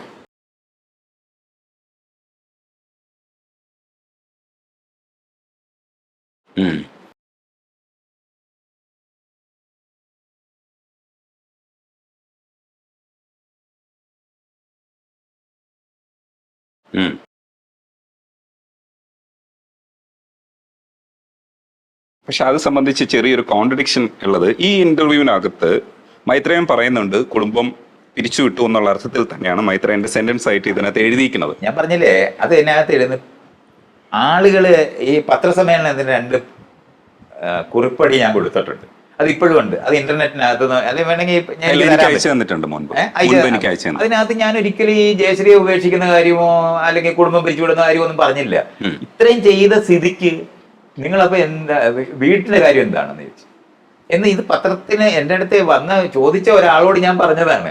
അപ്പൊ ഞാൻ പറഞ്ഞ് കുടുംബത്തിന്റെ പ്രവൃത്തി തീർന്നു, അതുകൊണ്ട് അങ്ങനെയാണ് കുടുംബം പിരിച്ചുവിട്ടെന്ന് പറയുന്നത്. പക്ഷെ ഈ അഭിമുഖത്തിൽ അത് ആവർത്തിച്ചിട്ടുണ്ട്. ഡോക്ടർ ജയശ്രീയുമായിട്ടുള്ള പാർട്ണർ എന്ന ബന്ധം, സ്വന്തം മകളുടെ അമ്മ എന്ന ബന്ധം, ഇതെല്ലാം ഇപ്പോൾ എങ്ങനെയാണ് നിർവചിക്കുന്നതെന്നാണ് താഹയുടെ ചോദ്യം.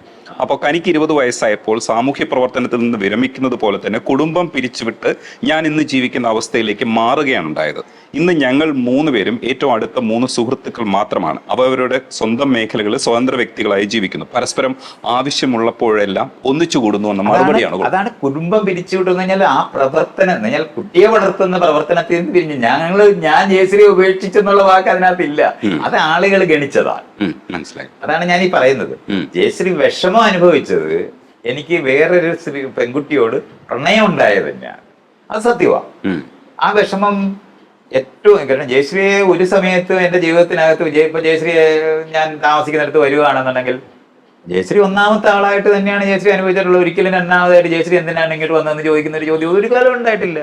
അങ്ങനത്തെ ഒരു സത്യത്തിലാണ് ജയശ്രീക്ക് വിഷമം തോന്നുന്നത്. പ്രണയിക്കുന്നു, ഞാൻ അവരുടെ അടുത്ത് പ്രണയപൂർവ്വം ജീവിക്കുന്നു എന്നുള്ളത് കാണുന്നതുകൊണ്ടുണ്ടാകുന്ന ദുഃഖം അത് ഒഴിവാക്കാൻ പറ്റുമെന്ന് ഞാൻ വിചാരിക്കുന്നേ ഇല്ല.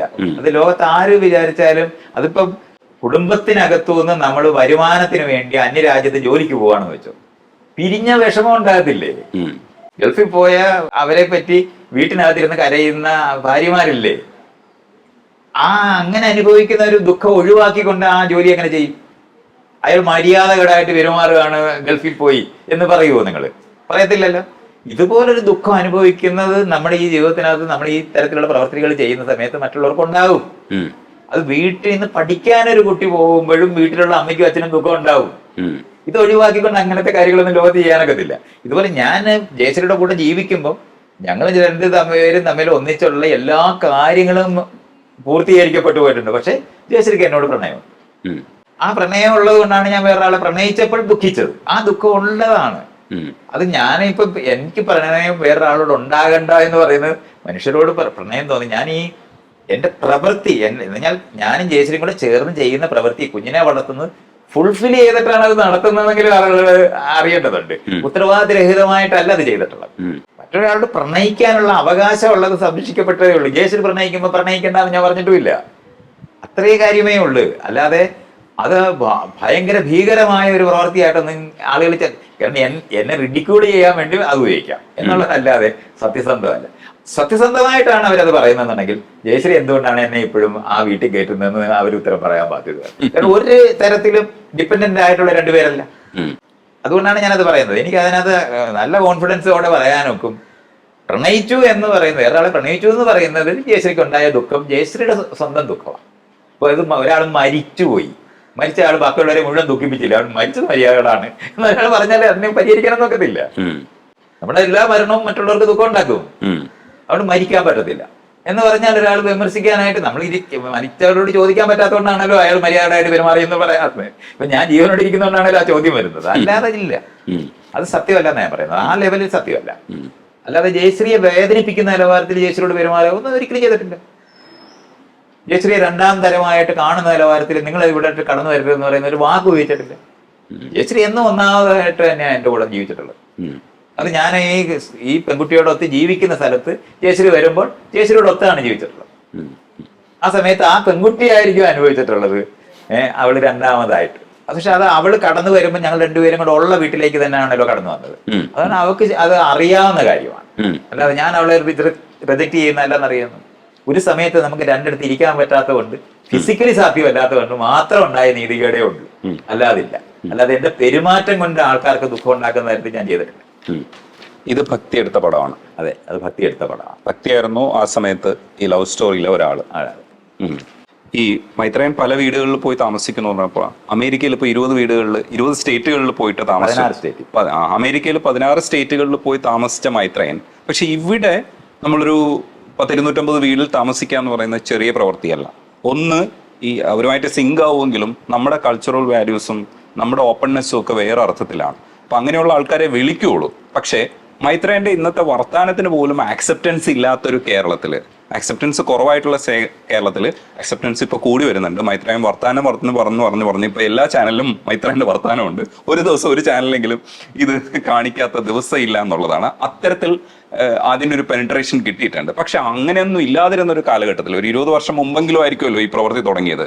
അപ്പൊ എങ്ങനെയായിരുന്നു ഇത് മാനേജ് ചെയ്ത് പോയത്? ഇല്ലെങ്കിൽ എങ്ങനെയായിരുന്നു അത് സാധിച്ചത്? പറഞ്ഞില്ല, ഞാൻ അഡാപ്റ്റ് ചെയ്യുന്നത്, ഞാനാണ് അഡാപ്റ്റ് ചെയ്യുന്നത്. എന്നോട് ഇഷ്ടമുള്ളവരുടെ അടുത്ത് മാത്രമേ ഞാൻ പോയിട്ടുള്ളൂ. എന്നെ ഇൻവൈറ്റ് ചെയ്തെടുത്തിട്ട് മാത്രമേ പോയിട്ടുള്ളൂ. പക്ഷെ എന്നെ ഇൻവൈറ്റ് ചെയ്യാൻ ധാരാളം മനുഷ്യരുണ്ട് എന്നുള്ളൊരു യാഥാർത്ഥ്യമാണ്. അത് ഞാൻ ചെയ്തിട്ടുള്ള ഒരു 50 വർഷമായി ഞാൻ എൻ്റെ വീട് വിട്ട് റോഡിലിറങ്ങി ഇത്തരത്തിലുള്ള പ്രവൃത്തികൾ ആരംഭിച്ചിട്ട് അതിന്റെ റിസൾട്ടുമായിട്ട് ബന്ധപ്പെട്ടാണ് ഇത്രയും മനുഷ്യരുണ്ടായിട്ടുള്ളത്. അപ്പൊ എന്നോട് അത്തരത്തിൽ എൻ്റെ കൂടെ സമയം ചെലവഴിക്കണമെന്ന് ആഗ്രഹിക്കുന്ന ആയിരക്കണക്കിന് വീട്ടിൽ ലക്ഷമൊക്കെ ആയിട്ടുണ്ടാവും അങ്ങനെയുള്ള ആളുകൾ. അത് കാരണം 365 ദിവസമല്ലേ ഉള്ളൂ. 2 ദിവസം ഒരു വീട്ടിൽ 2 ദിവസം നിന്നാൽ തന്നെ നമുക്ക് നേർവ 150 വീട് പോയി. ഇതൊക്കെ നമ്മൾ എങ്ങനെ മനസ്സിലാക്കണം? അപ്പൊ വളരെ കുറച്ച് വീടുകൾ ഞാൻ യഥാർത്ഥത്തിൽ എനിക്കുള്ള എൻ്റെ സാധ്യതകൾ ജീവിക്കാനായിട്ട് പോയി താമസിക്കാനുള്ള വീടുകളൊന്നും ഞാൻ ഉപയോഗിച്ചിട്ടില്ല എന്നുള്ളതാണ്. എൻ്റെ അക്കൗണ്ടിലെ പണം എന്ന് പറയുന്നത് ഈ വീടുകളാണ്. മറ്റേ മനുഷ്യരിലാണ് ഞാൻ ഇൻവെസ്റ്റ് ചെയ്തിട്ടുള്ളത്. അത് കാരണം കൊണ്ട് എനിക്ക് വലിയ സുഹൃത്ത് വലയമാണുള്ളത്.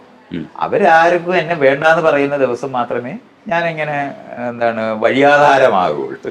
സത്യത്തിൽ ഒരു വലിയ കോടീശ്വരനാണ്. കാരണം ഇത്രയും വീടുകൾ ഉണ്ടാക്കി ഇട്ടിട്ടുണ്ട്. അതെ, അത് ഭയങ്കര സംഭവം. അവര് ഇങ്ങനെ പറയാറുണ്ട്, മൈത്രേയന്റെ മുറി കയറി അവരുടെ കുട്ടി അതൊക്കെ ചിത്തിയാക്കി എന്നൊക്കെ പറഞ്ഞ് എന്നെ ഫോൺ വിളിക്കാറ്. എന്റെ മുറിയിൽ നിന്ന് അവർ പറയും, ഞാനിവിടെ ഒരു ദിവസം താമസിച്ചിട്ടുണ്ട്.